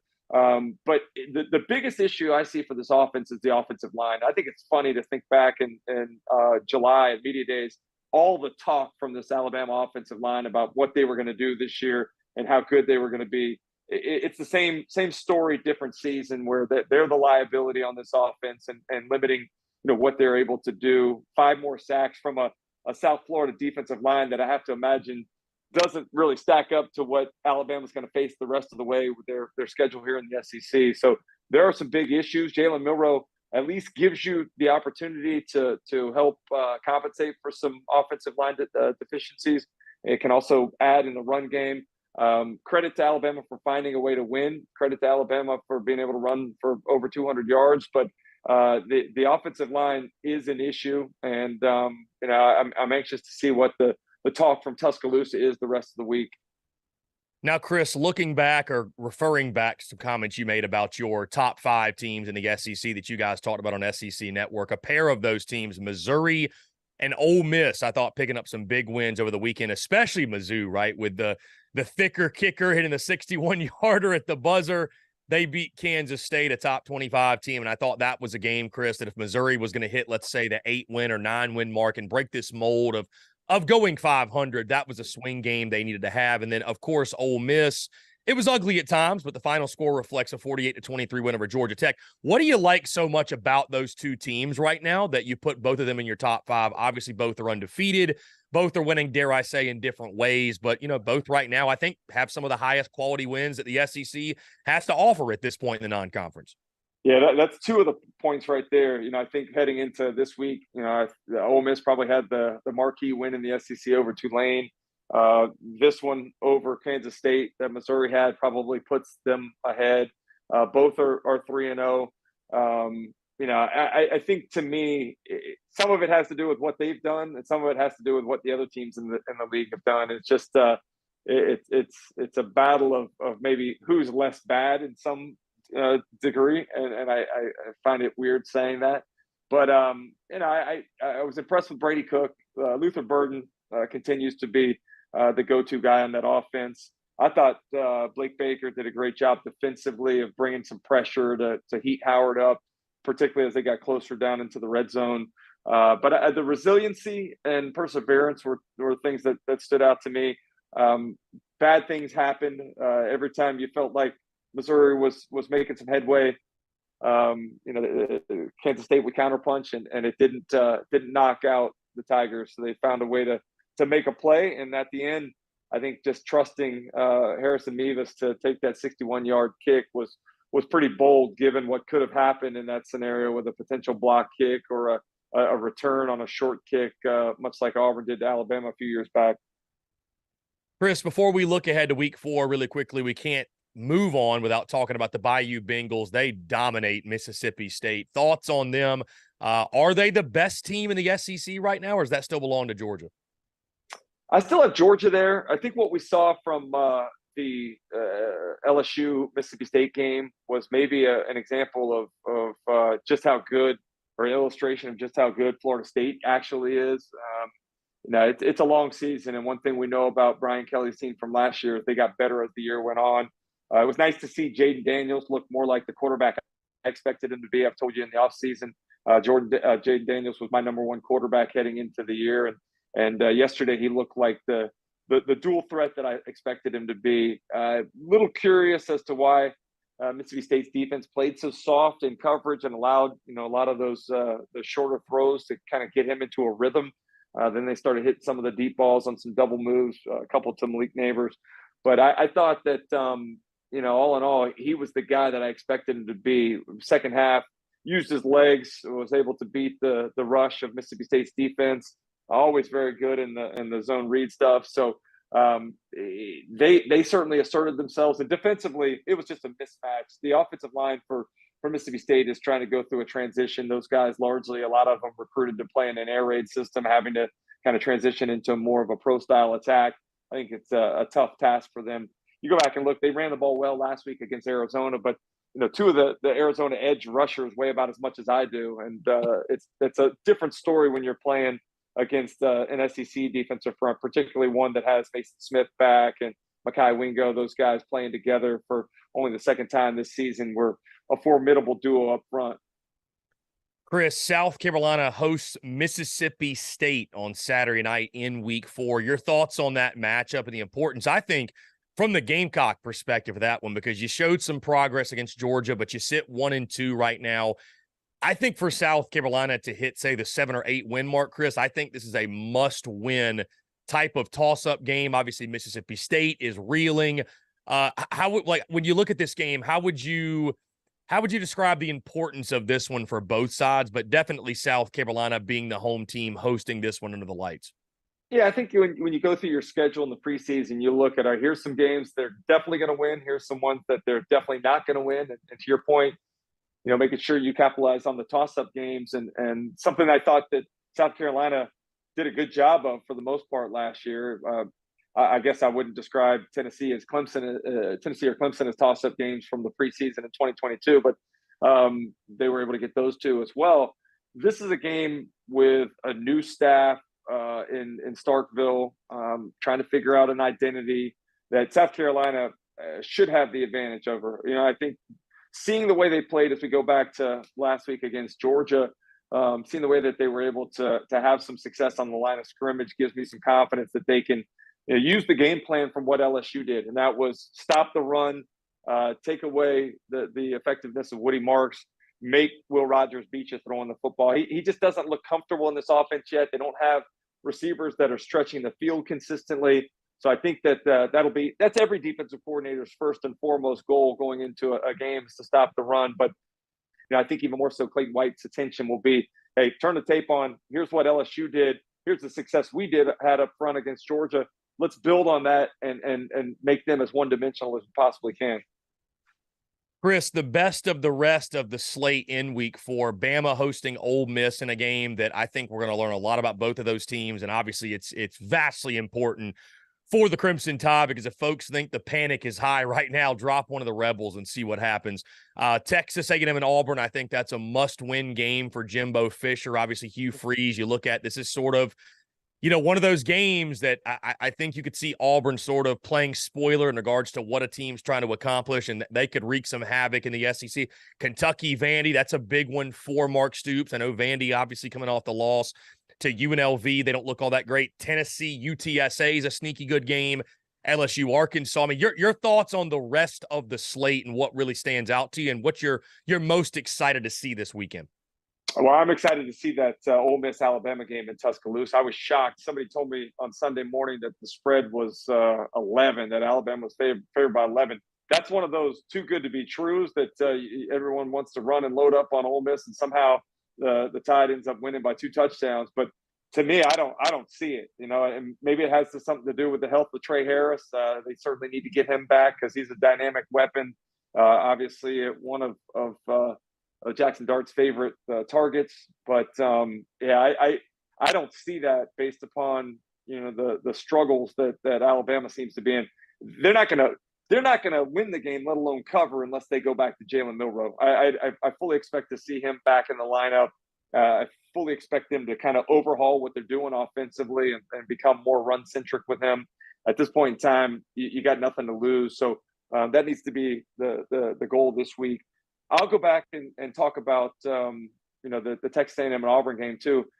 Auburn gets a win yesterday or on Saturday, and they sloppy kind of win, a couple red zone interceptions, and for Texas A&M, like I was all out on them after the Miami performance, particularly on the defensive side. They did look better. They gave up 2 big plays in the passing game in the first quarter, but after that, it was kind of nothing from there on. So maybe they got better on that side of the football. We'll see against Auburn. But one thing I am sure of, it's Connor Wegman. Connor Wegman has been incredibly impressive and one of the big surprises. I expected him to take a step forward this year after having a chance to play at the end of 2022. But clearly you can see Bobby Petrino's effect on him and his development.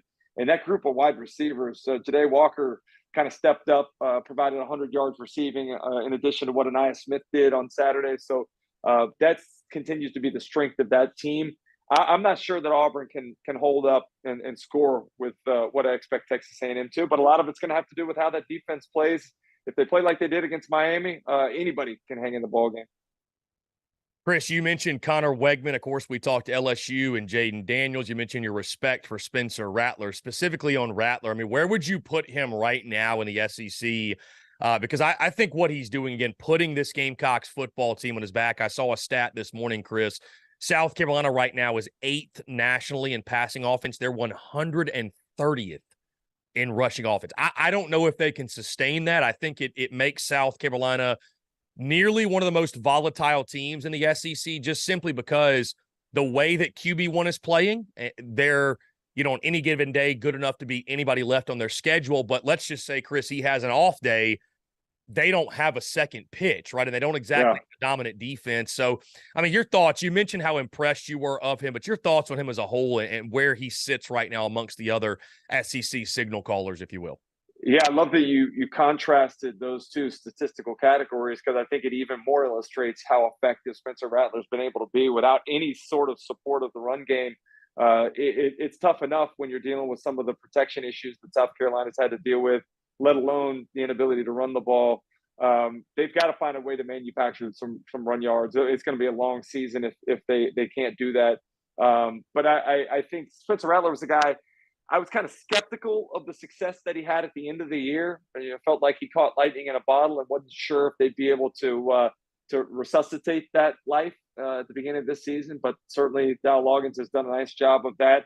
I credit Spencer Rattler. This guy has had to deal with a lot from the expectations coming out of high school, being thrown into the mix early on in Oklahoma, having to get benched for Caleb Williams and coming over to South Carolina. Just a lot that he's gone through. I love the fact that he came back to play another season. I love the attitude that he's had as a leader. I like watching the body language that he shows on the field now, because I think it's different than what it once was, even as recently as last year at times. So I definitely have him in my top 5 now, probably somewhere maybe 3 or 4, given what I've seen through 3 weeks of the season. But yeah, maybe more than anybody. The respect factor has grown significantly through the first quarter of the season. Now, Chris, maybe it's recency bias, but do you ever remember a season where we had more parity and more uncertainty on a week in, week out basis? Because it feels like right now, and again, we're only 3 weeks in, and I think teams should have the opportunity to get better, figure themselves out, right? Get in a rhythm, get in a groove. But like, it doesn't feel like there's that 1 or 2 or even 3 dominant teams in the SEC. And obviously, the SEC struggles continue, right? Arkansas falling to BYU, Yeah.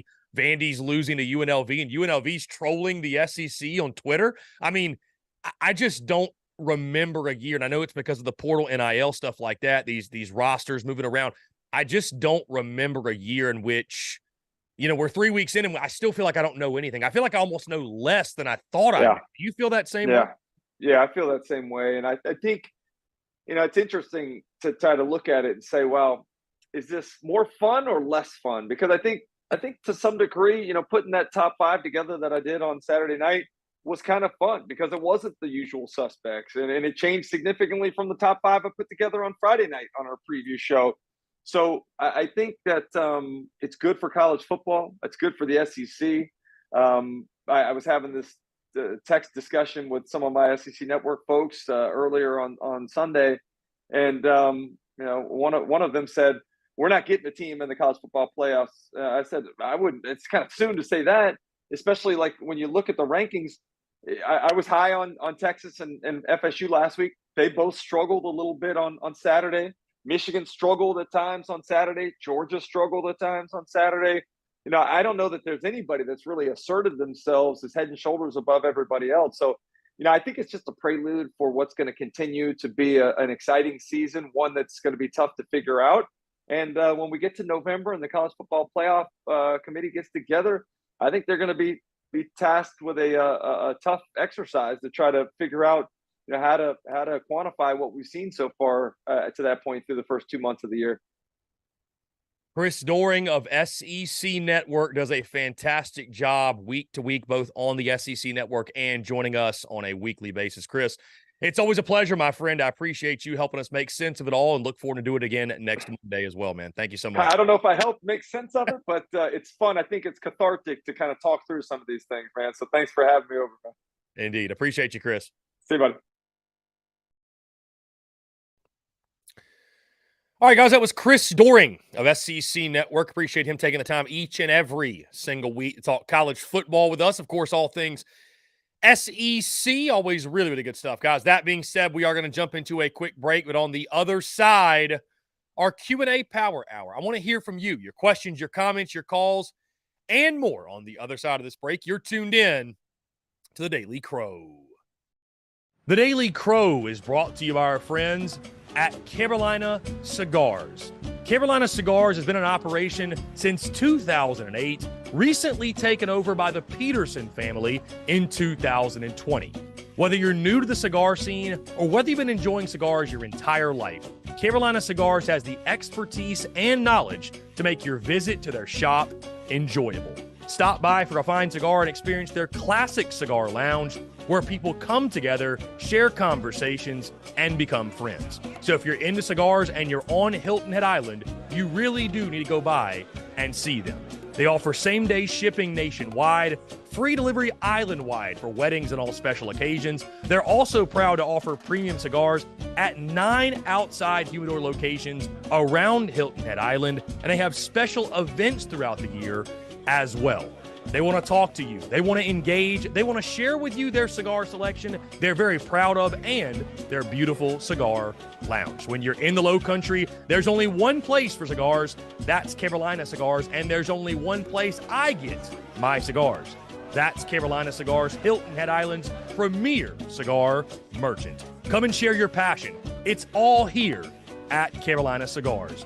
Give them a follow on Instagram at Carolina_cigars, or give them a call today at 843-681-8600. That's 843-681-8600. Smoke them if you got them, and tell them that Chris from the Spurs Up Show sent ya.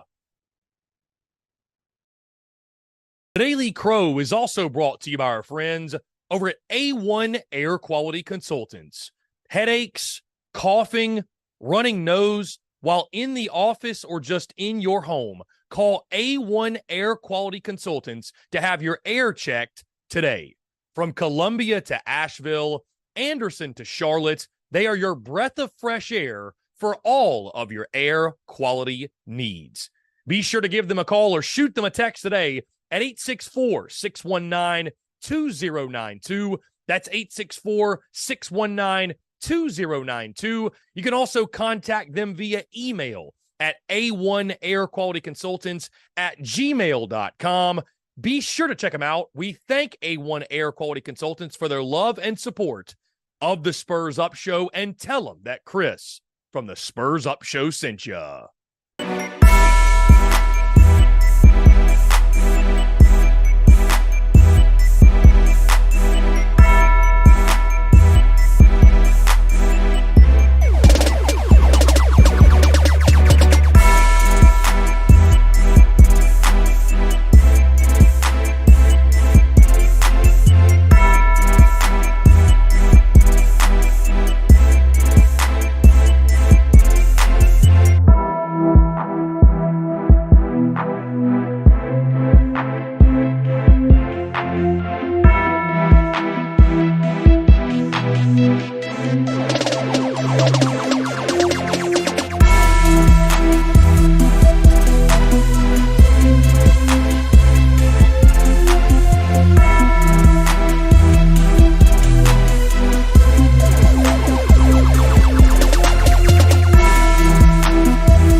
Muscle Dougie Ho.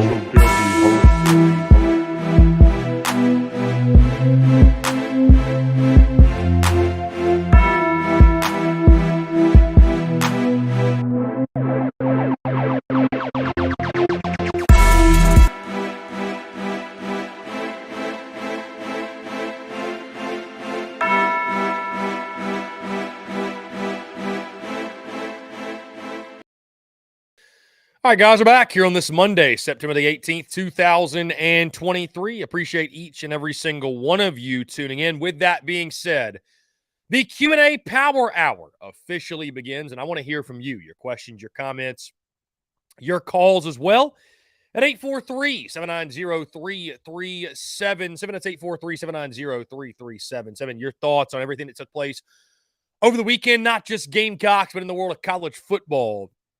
As well, of course, we react on this Monday to South Carolina falling to the Georgia Bulldogs by a final score of 24-14. Again, appreciate each and every single one of you tuning in. We will go through your questions, guys. Phone lines are officially open. You can also text that number as well. And for those in the Big Cock Club Discord, you can also chat with us in there as well. Let's see. In case you missed it, guys, South Carolina, Tennessee, September the 30th.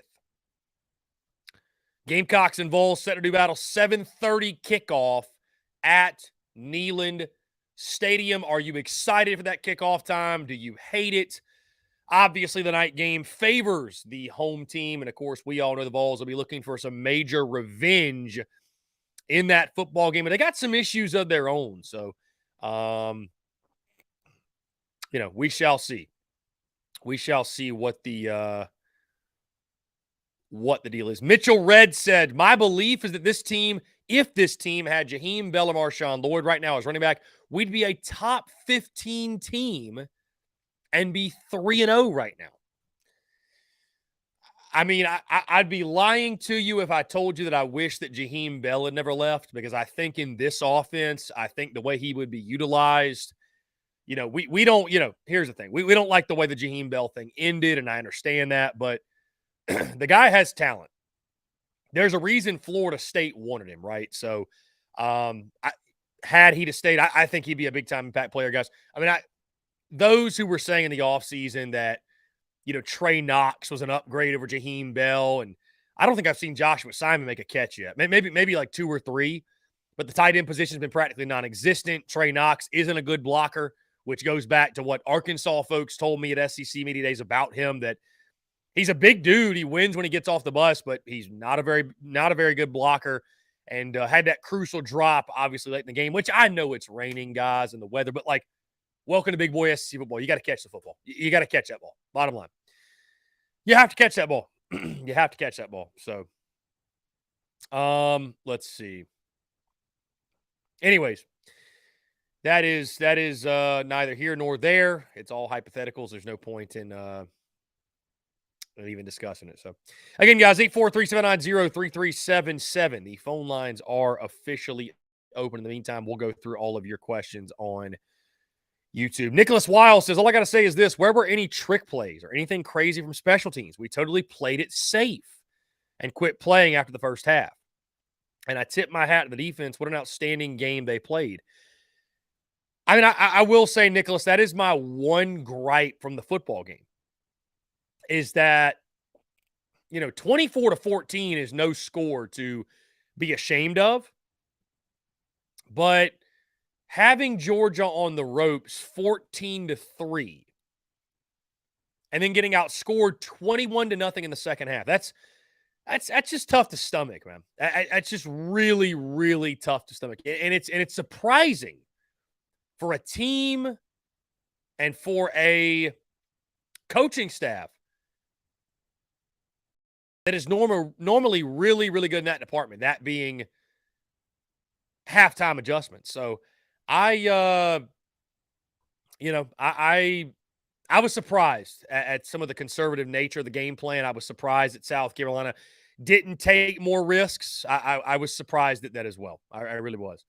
Hunter Johnson says, I'm going to be the one to say it. I think we're going to be highly disappointed at the end of November when we look back at the Georgia game.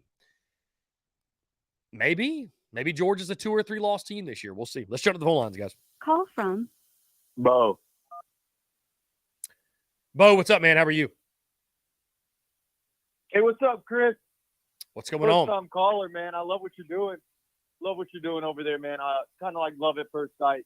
I've been listening for about 3 weeks now. Just listening. I mean, I can't be more proud of the Gamecocks. I'm extremely optimistic. I think you posed a question earlier this week. Would you take the 10-point loss if you could take it right now? And I did. I said, yes, let's take that 10-point loss. I think that'd be I think that'd put us right where we need to be. I mean, I know, like you said, let's not hang the banner. Let's not, basically live on these moral victories. But I think we looked great. I think it was a great showing. I like to see a lot of these offensive linemen, these young guys, get in. Mm-hmm. Big Free Babalade, I think he did a really good job.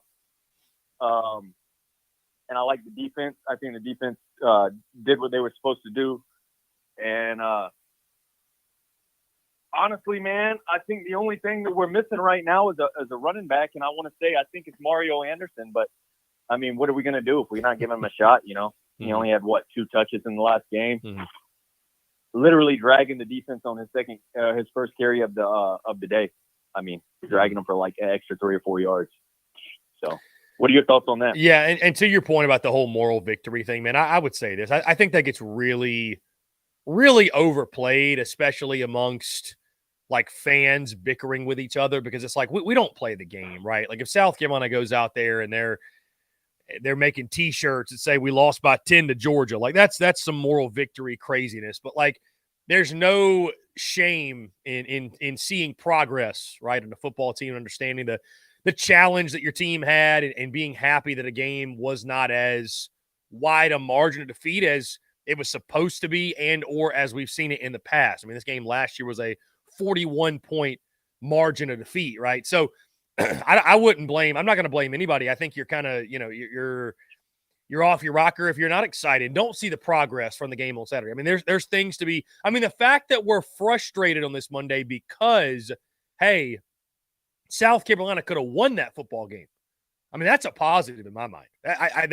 That's a positive from a game that I thought was going to be pretty much dominated by Georgia start to finish. So, I mean, I do agree with you. The young offensive lineman going to that front, I think that's, that is the answer moving forward. I still saw way too much of 77. I saw too much of 52. I saw too much of these older veteran guys. I mean, I guess they have to play them because of depth purposes. But, yeah, I mean, I think going with the young guys like Babalade, going with Trovon Bowe, Jatavius Shivers, unfortunately, we now know Marquis Anderson's out for the season. So, but rolling with those guys, they're your future. They're your most talented guys. I think giving them a shot, continuing to play them is definitely the move. The defensive side, my friend, I'll say this, because I know a lot of the conversation has been about Clayton White over the past 24 or 48 hours. I'm not someone that I'm going to sit here and say fire Clayton White, right? I mean, you give up 24 points in an SEC game, like this is 2023. Like that's good enough to win.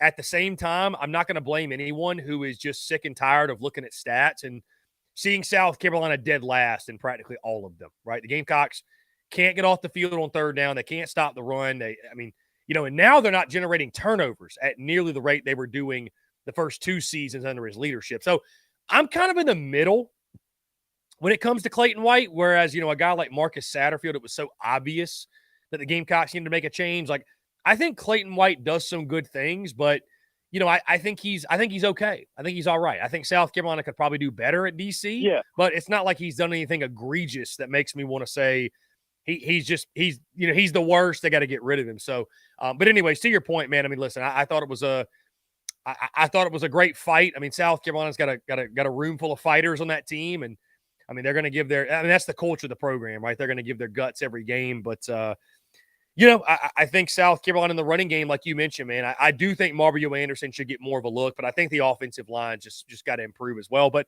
to your point, in a running game in which South Carolina is struggling to even get 2 or 3 yards, I mean, Mario Anderson has shown that he's a guy that can work through contact and work through early contact and get you that 2 or 3 yards you're looking for. Yeah, no, absolutely. I think Mario Anderson is the answer. I mean, look at this. Dak Joyner, he hits contact, he falls down. He's getting his 2.5 yards per carry. That's just literally grabbing the ball and falling forward. I mean, yeah, that's great for goal line backs. I mean, you saw it on the touchdown earlier in the Georgia game. I mean, but Mario Anderson, I think that first carry that he got, I mean, I was telling my old man, I was like, look, man, this is the answer. He's the guy right now. He hit contact at like 2-3 yards, and he carried the defense to almost a first down, and then he only got to touch the ball one more time.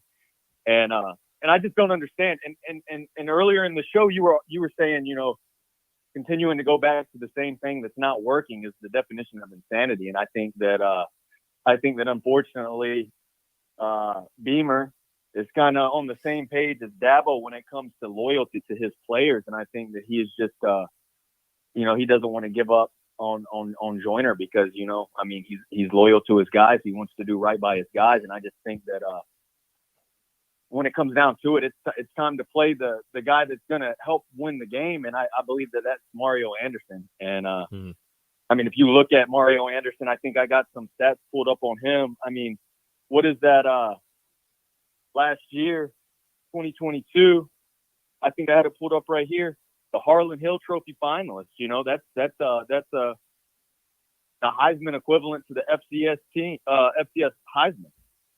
I mean, this is a guy that actually can run the ball. 2022 First Team Division All-American. 2022 Piedmont Division Offensive Player of the Year. Yeah, This even guy if it's knows how to run the football. yeah, even if it's at a Fine. lower level, he's been an RB1 before. I mean, that's his greatest advantage, right? He knows what it takes to be a successful running back, and that's why I think he's able to run with that edge, that tenacity, that ferociousness, and DeCamerion Joyner sort of learning as he goes, and you see it. That's what it looks like. You know what I mean? So again, I go back to this: DeCamerion Joyner. He's a great athlete. He's a great Gamecock. He's a selfless football player. He's a great person by all accounts, but he's not a running back by trade, man. I mean, he's just not a. I mean, we all knew that. We all knew that. So. And look, man, I'll let you go because I know that a lot of people probably want to call in. They want to talk to you. They want to hear your input. And I just want to ask you one more question, man. What about Harbor? Are we missing something? Are we seeing something that are we not seeing something that the coaches may be seeing? Like, what's going on? Do you have any insight on that? Yeah, a lot of folks have asked about Nick Harbor, and I think it's a fair question, and it'll be frustrating for you and others to hear, but I just simply think it comes down to that Nick Harbor's not ready to play. He's grasping the playbook. He's grasping the nuances of playing the position that is wide receiver, what it takes to be a good enough wide receiver in the SEC to get on the field. And I think that's why you're not seeing him. And is that frustrating?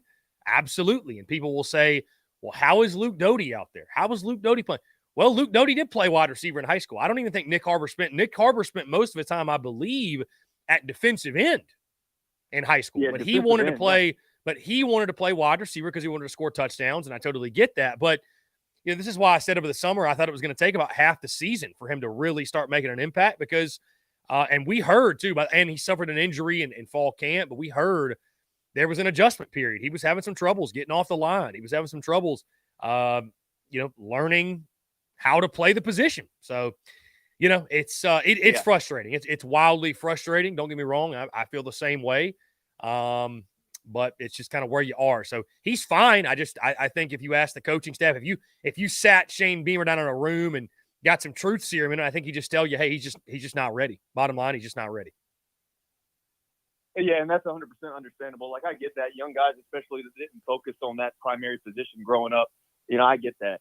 And one thing, I mean, to your point, the whole Doty thing, I don't want to spend a lot of time on it. That's another thing. I think Beamer with Doty, I think he's just holding on to him a little too long. We got other guys, the Omega Blakes, the Eddie Lewises. We got other guys. Not saying that Doty's not good. There's some other guys there that we can move forward, and I think that will help the team immensely more than what DeCarrion and Doty can do. And that's no disrespect to those guys. They're great Gamecocks. They're great athletes. I love them to death. You got to get that out of the way. And but like I said, I'll let you go. I just want to leave. I want to leave you on this. I want to say, man, hey, I really appreciate the realism. I know you got a lot of blowback on the Georgia predictions and everything. Hey, man, I just want to say I appreciate that. I like that. I like the transparency, the transparent thought process. I keep up the good work, man. I think you gained the listener for life in me. Like I said, I've only been listening for about 3 weeks now. This is my first call in. I just really appreciate it. So just keep up the good work, man. I appreciate you, my friend. Hey, call in anytime. Thank you so much for the kind words, man, and great conversation as well. Yep, absolutely. Yeah, man. Take care. Great stuff. Great first call of the day, and I think he makes a lot of great points. And, I will say this, to be fair, Luke Doty has looked much better than I thought.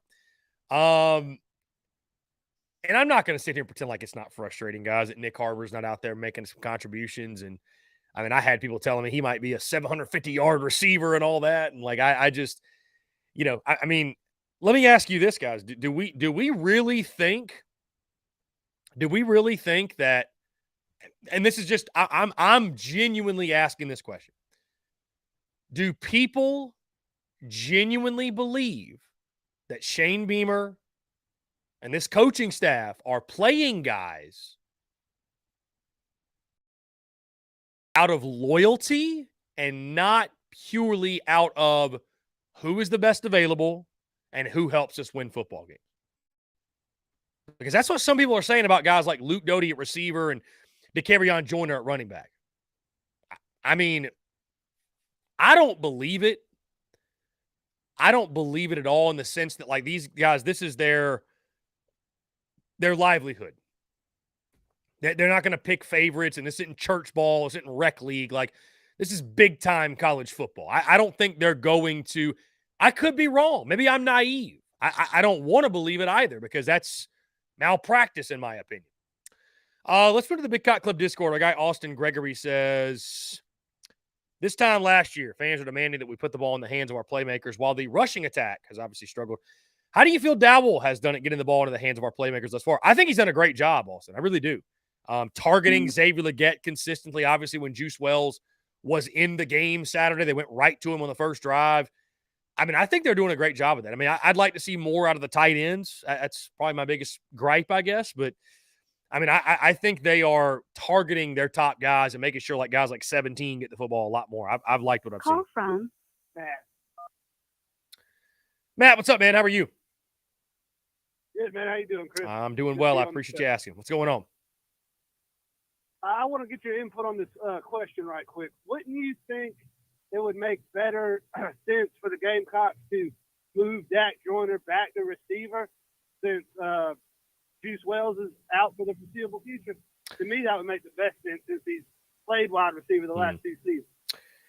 I think that if you've made the decision that, if you're Shane Beamer and company and you've made the decision that Mario Anderson gives you the best opportunity to generate a run game, and the Kerryon Joyner's not going to see a lot of playing time at the running back position, then yes, I would probably agree with you that it makes the most sense to slide him back over there because people just want to see his skill set utilized. It doesn't have to be at running back. It doesn't even have to be at receiver, just in some way. You know what I mean? So, I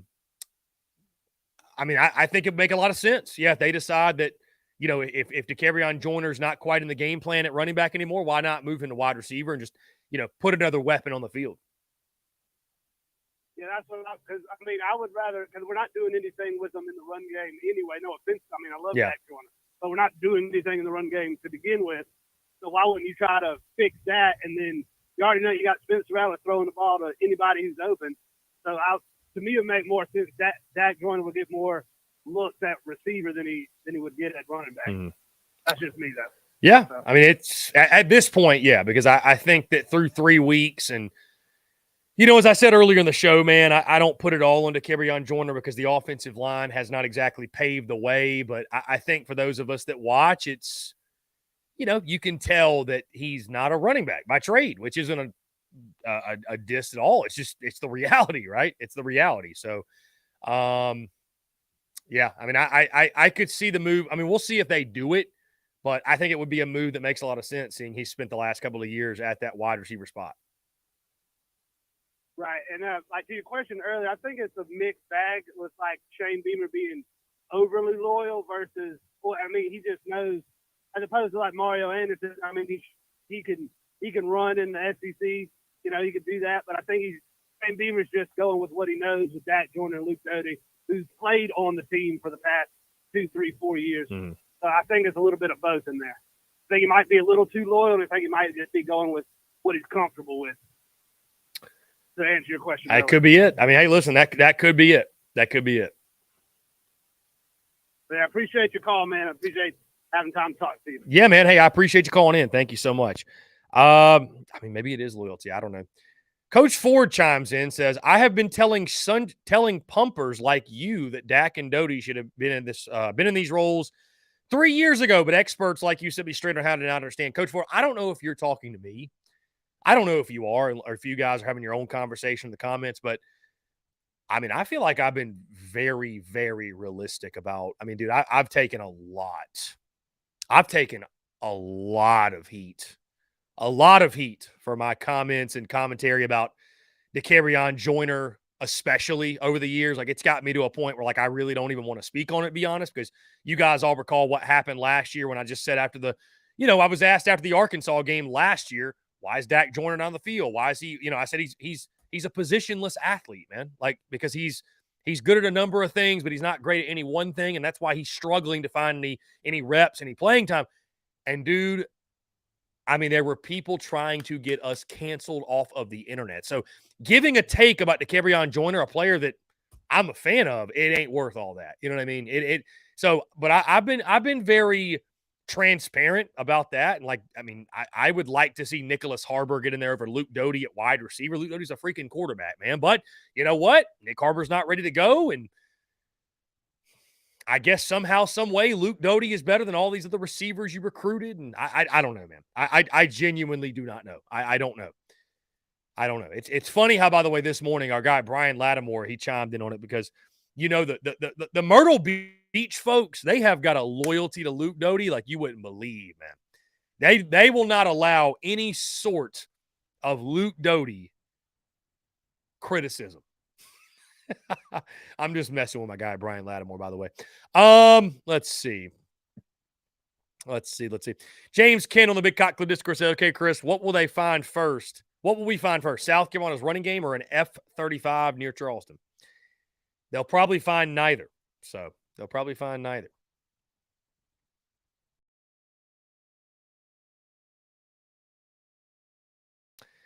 Yeah, so we got Tyler Knowles. See, I told you, Myrtle Beach folks, man, you talk about Luke Doty, their ears perk up.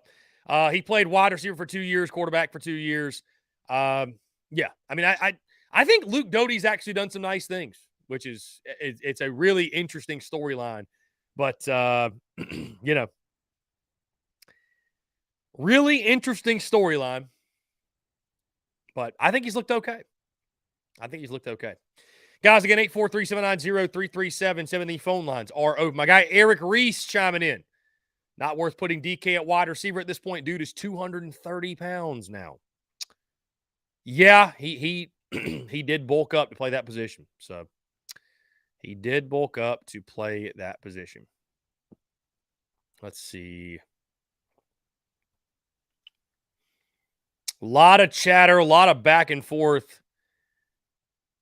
Back in the comments today. I love it. Let's see.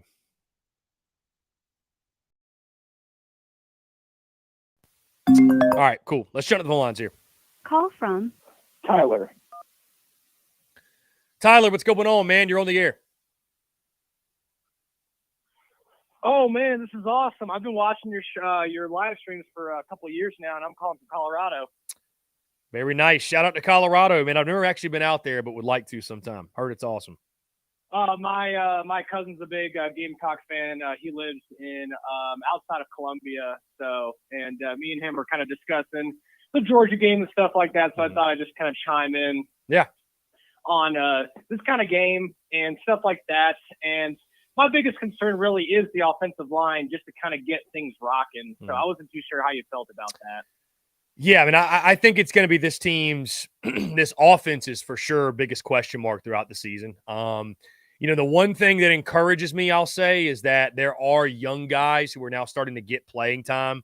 Guys like Big True Babalade and Trovon Bowe and Jatavius Shivers, and I hope we see more of that. I hope we see more of that truly.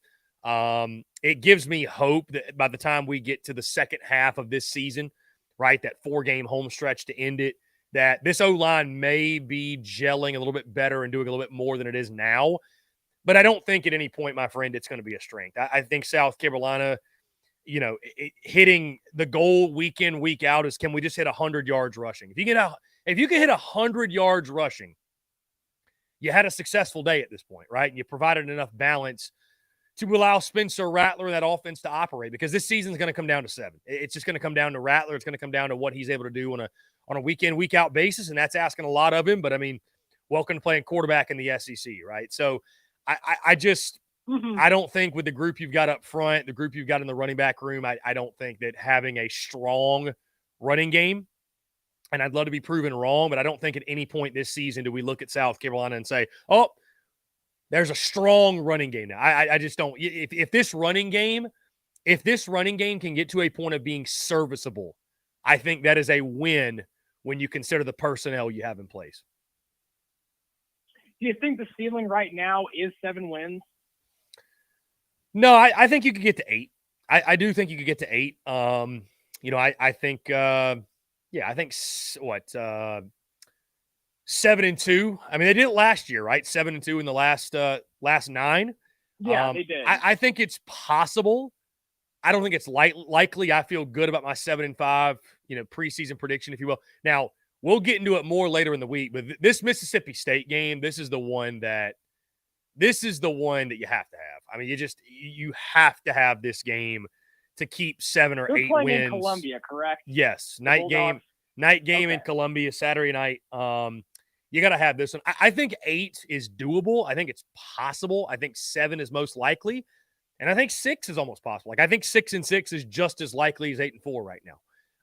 Which is, again, why I picked 7-5 in the preseason, because it just kind of felt like the law of averages, right? I think South Carolina is going to be a team that, again, on days when Rattler plays really, really well and the Gamecocks are able to get turnovers and maybe Beamer ball shows up, they can beat anybody in the country. But this is also a team that, because of the lack of running game, because of the deficiencies up front, if Spencer Rattler's off and the defense is leaky like we've seen and Beamer ball's just kind of there, then they could lose to practically anybody left on the schedule. So, again, when the dust settles, I think 7-5 is about what this football team is and what it's always been. And but the upside of 8 wins is there, I think, because of Spencer Rattler specifically.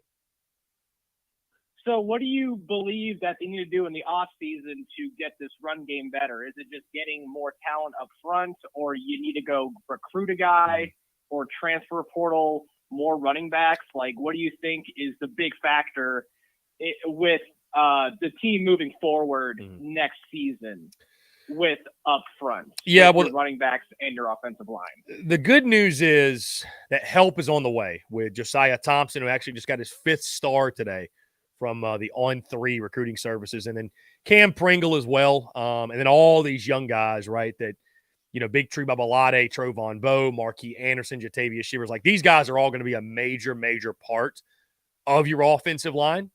And, I think you're going to see them kind of fill in those roles. Kason Henry coming back from injury as well.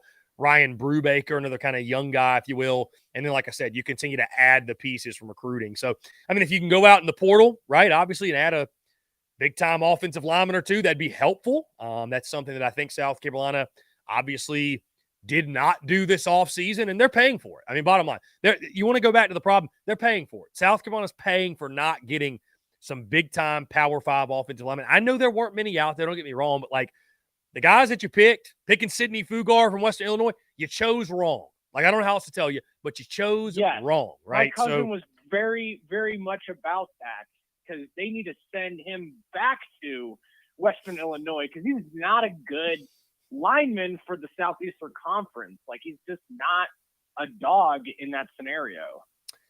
Yeah, so I think that's why you're seeing, obviously, Big Tree Babalade slide in there and get more reps. So I think help is on the way, but when it comes to building in the trenches, it just takes time, dude. It just takes time, because realistically, to build in the trenches, it also will take time with the new OC after Satterfield left for the Nebraska job. Like, is there also like what is the scheme, and is he putting the players in the right position to fit his team? Is kind of my concern as well. Like, what the next year with this offense is going to be under that OC. So that was also another, topic I think is, not concerning, but, that's just part of the process is, that OC has to, I don't know what him and Beamer are looking at. You know what I mean? Yeah. I mean, I've been happy with Loggins at this point. I think we'll start to learn a lot more on Saturday night and as the season goes, because I kind of look at it this way. UNC in the season opener was a nightmare, right? That was a nightmare. The offensive line, 9 sacks, what have you. Furman, you can't take a lot from because they're an FCS team. Georgia, I mean, that I think was encouraging signs for sure. I mean, you're not on their level quite yet. Now we'll start to see. And you were on the road.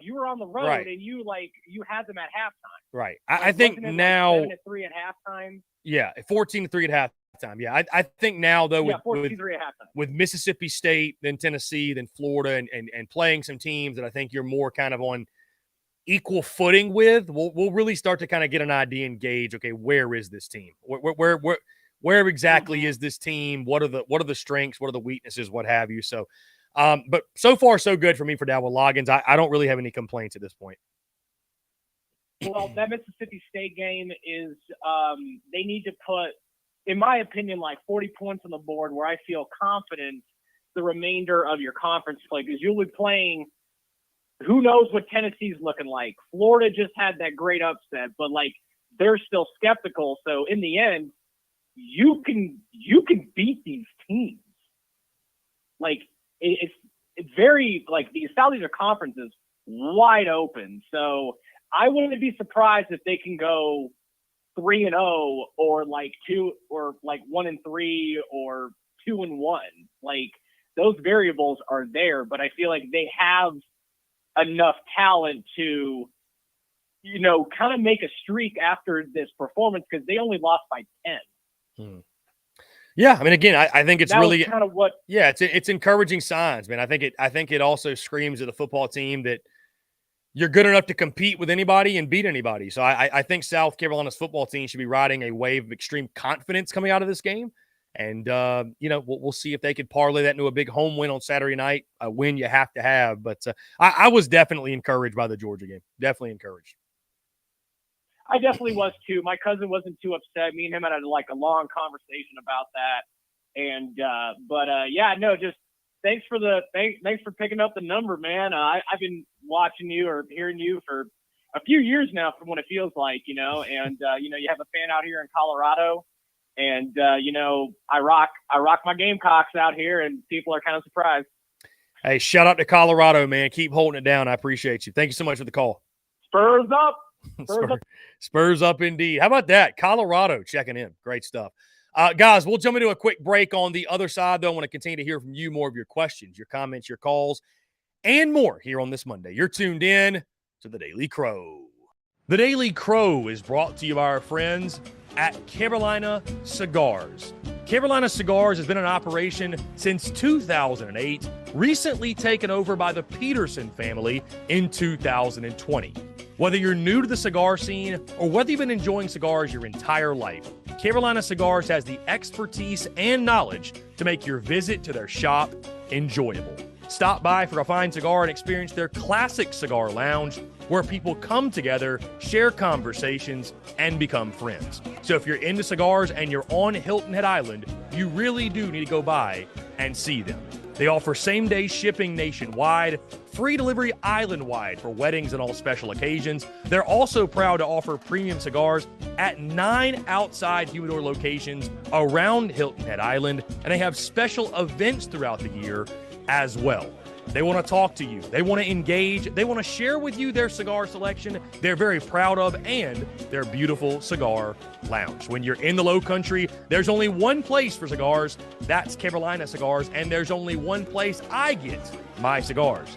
That's Carolina Cigars, Hilton Head Island's premier cigar merchant. Come and share your passion. It's all here at Carolina Cigars.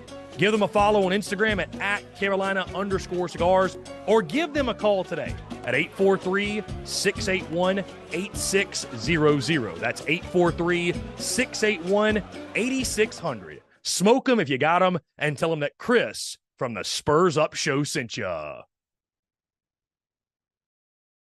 The Daily Crow is also brought to you by our friends over at A1 Air Quality Consultants.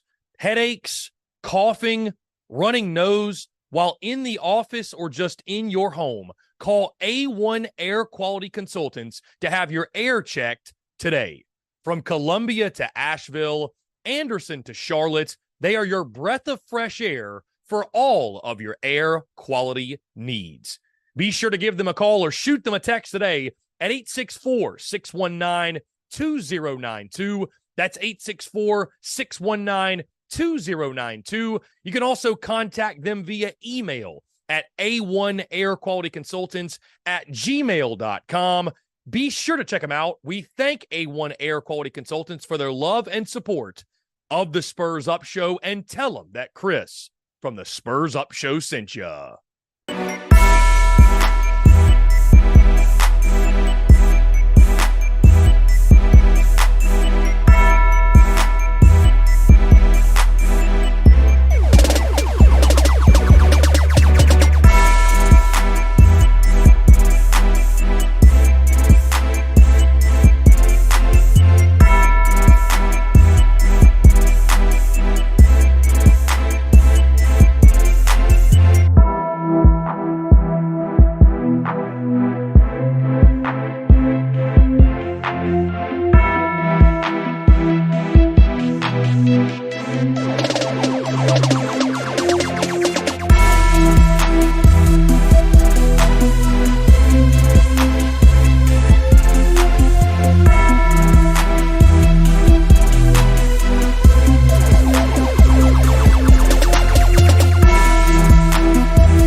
That's your Dougie ho.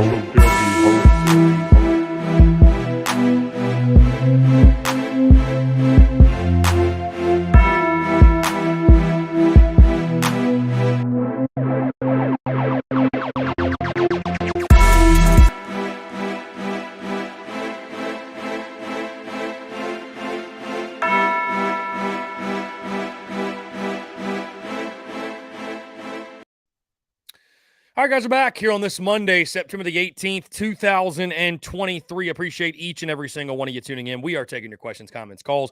843-790-3377, and the phone lines are officially open. Let's see.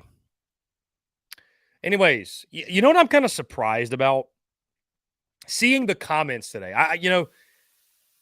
I'm surprised at... I'm a bit surprised at the hostility of the comments. I really am, because folks really seem to be up in arms and upset today. And like, you would think South Carolina lost that football game Saturday. You think Georgia covered the spread. I mean, the Gamecocks lost 24-14, 10-point margin of defeat to the number one team in college ball at their place. And yet, people are up in arms. Like, I love the passion. I get the passion. I'm not really all that upset at all about the game, guys. Like, I'm not. And maybe it's because I have just conditioned myself to a point where I'm honestly so objective. I'm still a fan, but I'm just so objective at this point where I have no sense of garnet glasses on. Like, I never, and I see Chase Floyd say a L is a L. Chase Floyd, I guess my thing is I never expected this to be a W. Like, I guess that's – so, like, if you tell me it's an L, I'm like, of course it's an L. You know what I mean? Like, of course it's an L, you know? Now, you go lose to Mississippi State. I know I picked that one as a loss, but there'll be a little bit of a different vibe to that one, right? But I don't know, man. I just – I think there's some things, obviously, that we can nitpick, and there's some things that we obviously – should discuss and have discussed, but I think there was a lot of encouraging signs coming out of Saturday. I do. So the biggest question I have now, guys, leaving that game is, can Carolina take what they did well, bottle that intensity, that emotion, that energy, and make that a consistent thing? Because that's what this program has lacked more than anything, is consistency of any kind. Let's jump to the phone lines here. Peyton, what's going on, my man? You're on the air. What's going on, buddy? You doing all right now? I'm doing fantastic, man. I appreciate you asking. What's going on?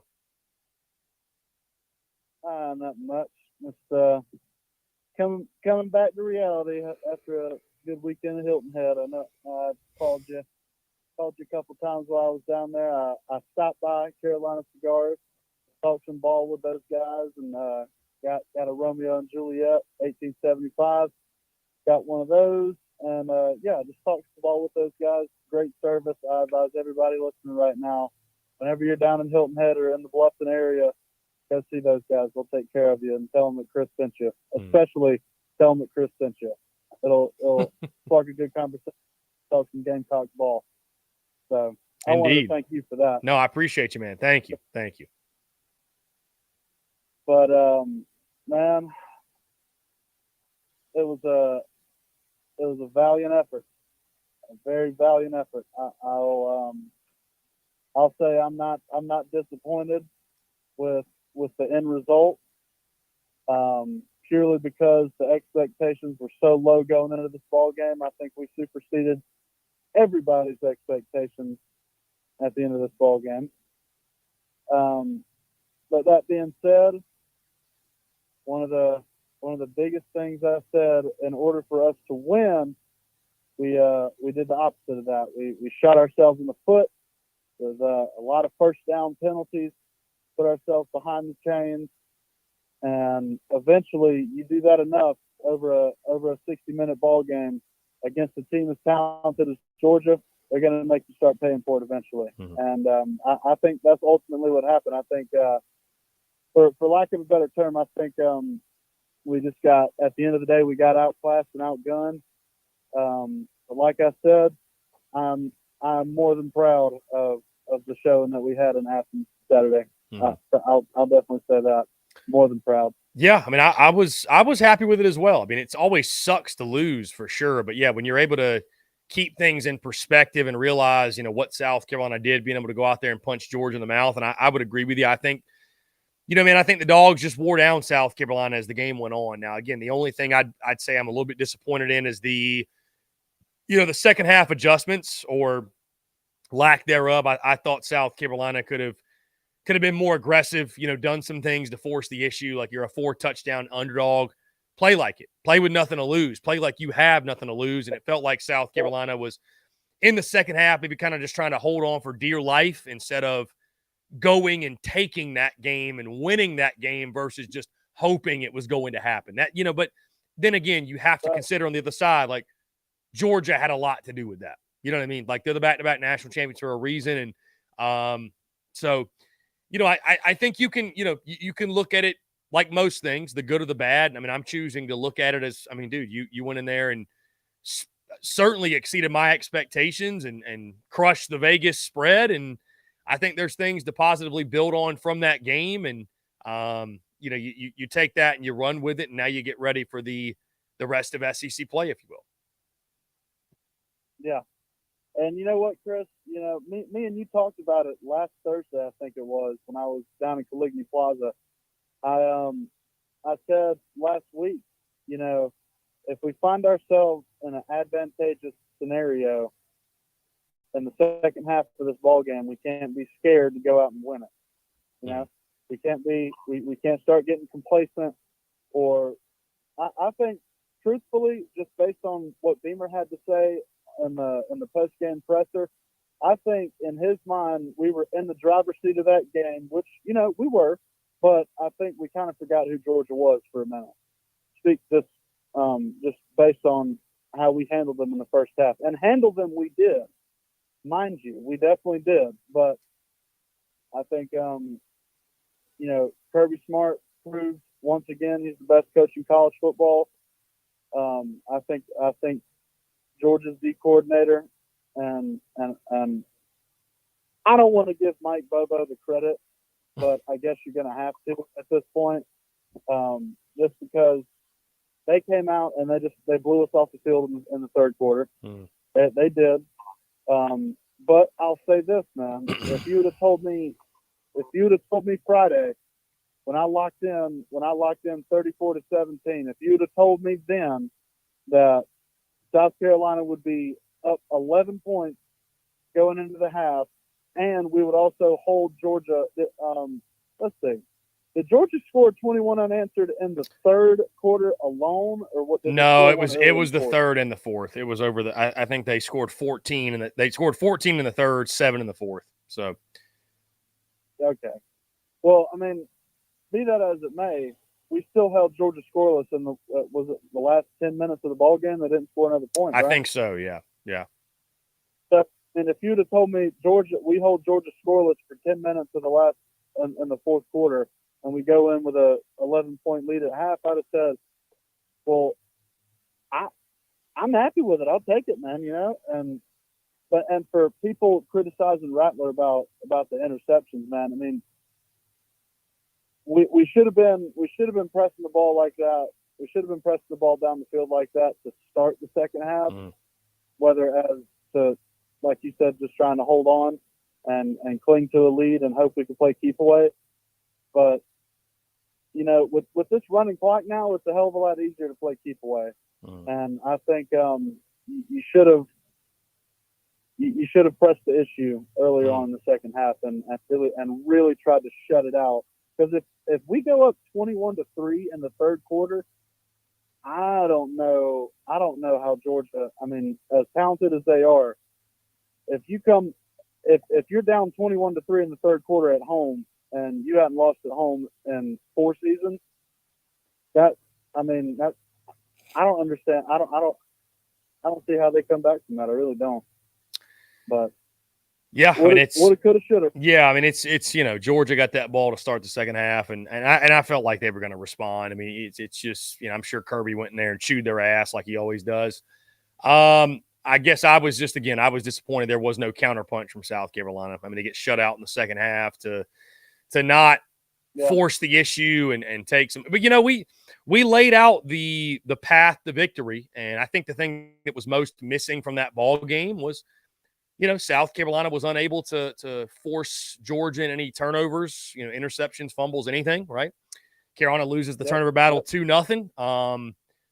And so to the point, I'll say this to the point. I know those picks late in the game or whatever you want to say about them, but like to the point, if you'd have told me that South Carolina lost by only 10 points and lost the turnover battle 2-0, I would have told you were crazy. So, all things considered, all things considered, it was, to lose by 10 with really no cheapies at all, no special teams aided or defensive aided touchdowns. That's, it's could have been a lot worse. I think there's a lot of encouraging signs, like I said, coming out of Saturday, but also a learning experience too, because I think this is a young football team that, they're just not quite ready to win a game like that yet against that caliber of a team, but you'd like to believe South Carolina is getting closer to that. So, and I think Saturday can be used as a learning experience for the future for sure.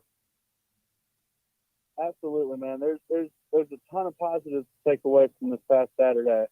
I mean, just player morale as a whole, like Beamer said, it solidified to him what kind of team this team can be. Mm-hmm. We just went toe-to-toe with the number one back-to-back defending national champ. That's nothing to shake a stick at, guys. Mm-hmm. And that proves to our freshmen that were playing in key positions for us and seeing a lot of valuable snaps. That proves to them that they got the talent and skill to keep up with Georgia. It should be a very, very big spark for the locker room. Mm-hmm. I'll say that. But it's the competitive spirit. It's just it sucks anytime you lose, especially when you have the win in your grasp. But I think these guys will. I think these guys will take a positive from it. And I'll say this: after seeing what kind of performance South Carolina put out against Georgia, that it gives me confidence going into every single game for the rest of this season. I'll say that. I'm now, granted, I don't expect South Carolina to just run the table and go 9-0 because it's really improbable. I think it's overstepping to just assume that they'll do that because they perform well against Georgia. But I'll say this: it changed my expectations. I think 8-4 is back in the question. We're back in the running to go for to finish second in the East, third in the East. We're back in the running for that.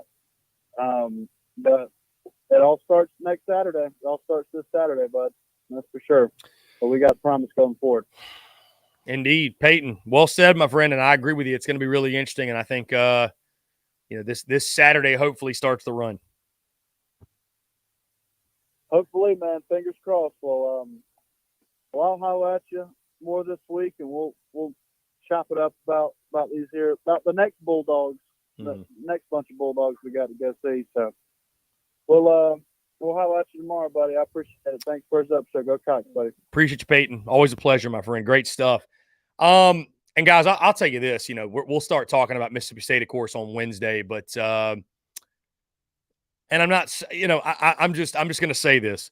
And I don't know if this is my Gamecock PTSD kicking in or what, but I'm terrified of this game. I really am.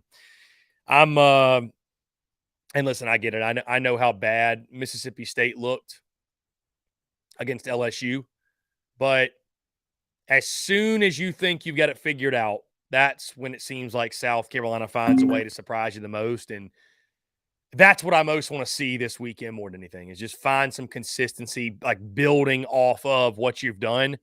Because we've seen Carolina show signs of life and then just fall flat on their face. You can't have that this weekend. Let's jump back to the phone lines. Call from Robbie Davis, Zaxby's Hall of Famer. Robbie Davis, what's going on, my friend? You're on the air. I'm doing pretty good. To an extent, I liked what I saw on Saturday. Okay. I am somewhat, I guess you could say, eating crow today. Okay. Because I had Georgia beating the absolute, no pun intended, dog mess out of us. Okay. And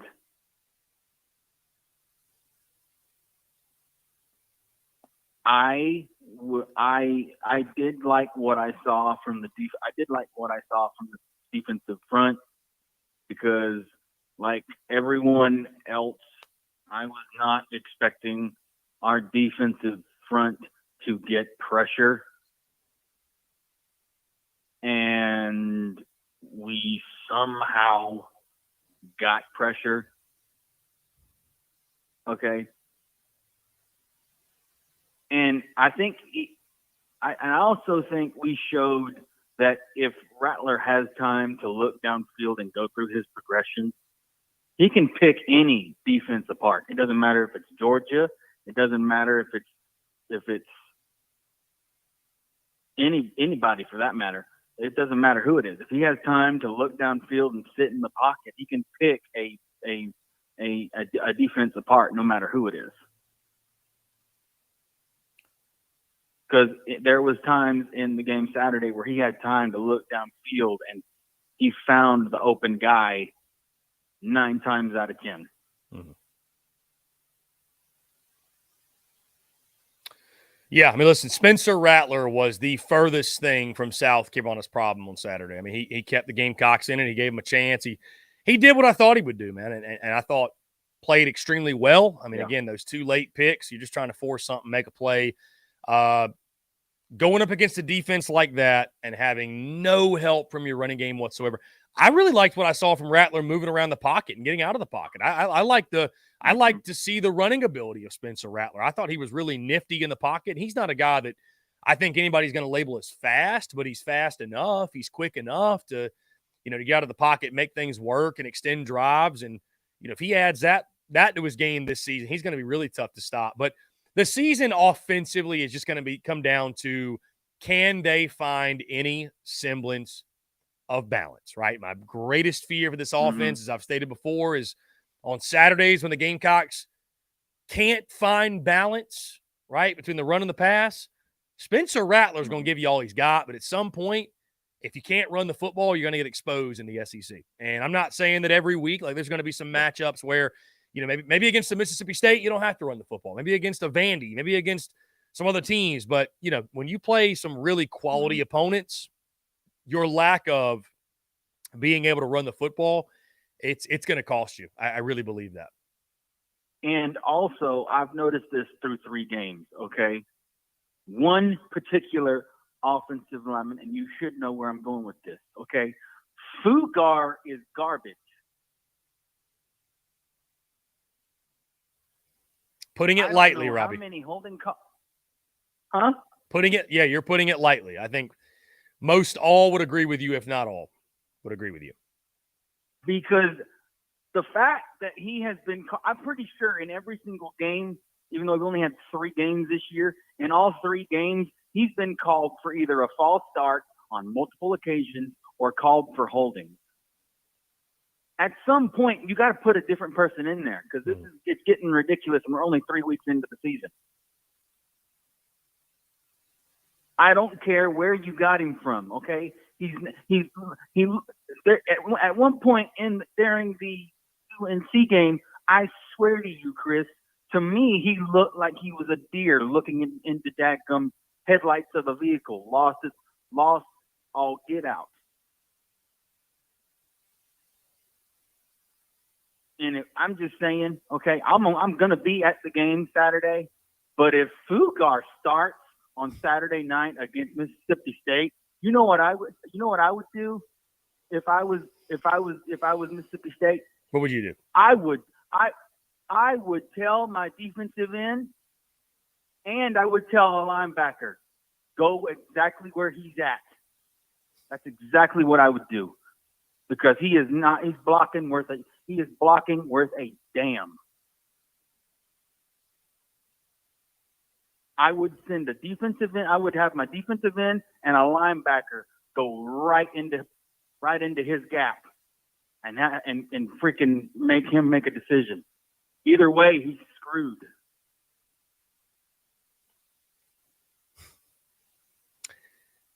Indeed. Indeed. No, listen, I hope we see a lot more Big Tree Babalade at left tackle than 77. I'll leave it at that. But I mean, we don't. And also, I'll be done. I'll be done with this because I know you were fixing to go to break right before I called. But that's just what I would do. Okay.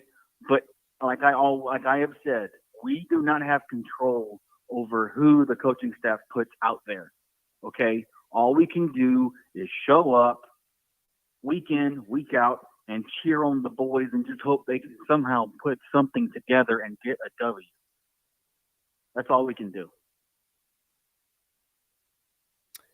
That's it. That's all fans have control over, I will man. have my prediction. Mm-hmm. I will have my prediction ready for you on Thursday. And just a little, nugget. There is a very good chance I pick us to win, okay? I do not have a prediction yet, but there is a pretty good chance I pick us to win.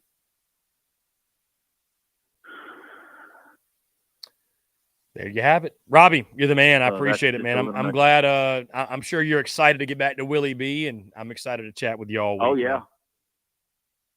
Oh, yeah. As always, I'm always excited when I get an opportunity to go to Willie B, spend some hours, spend a couple hours there, just chill. Mm-hmm. And then when it's time to go crazy, I go crazy.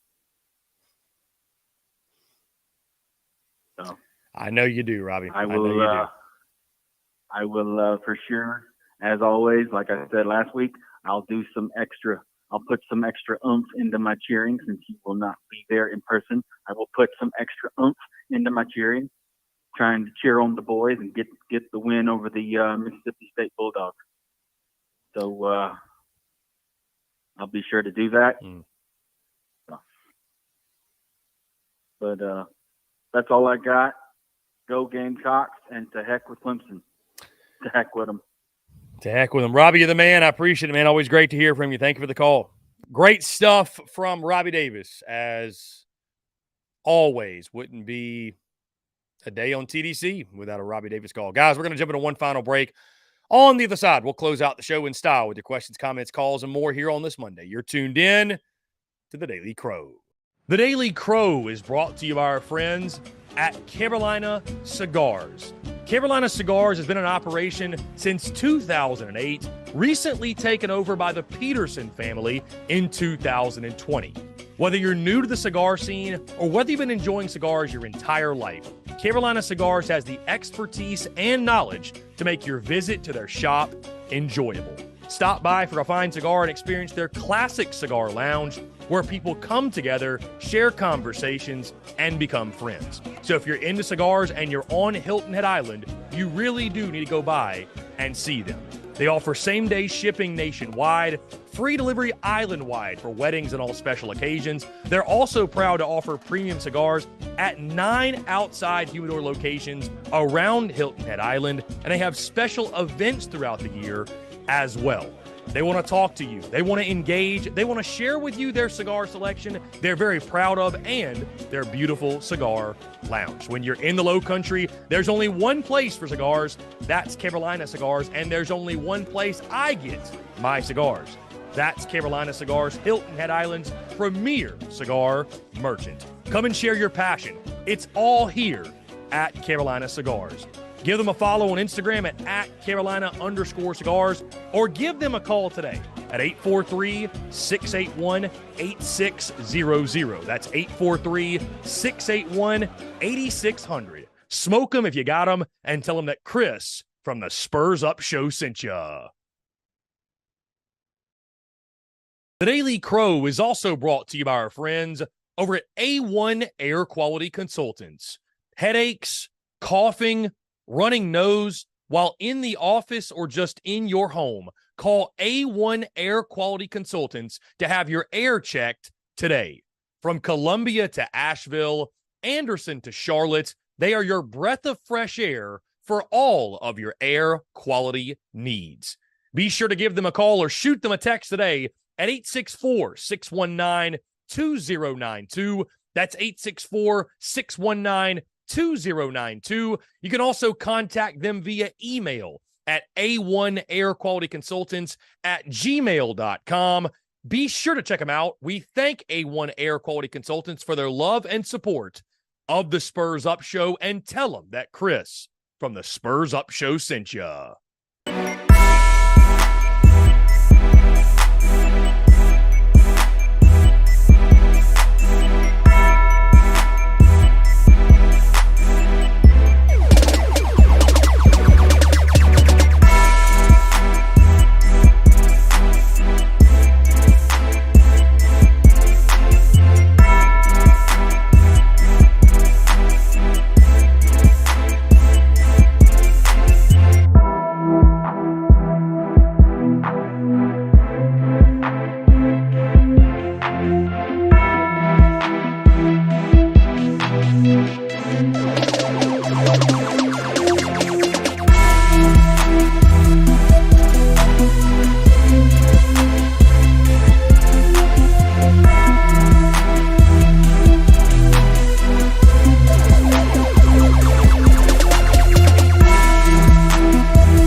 Muscle Dougie Ho.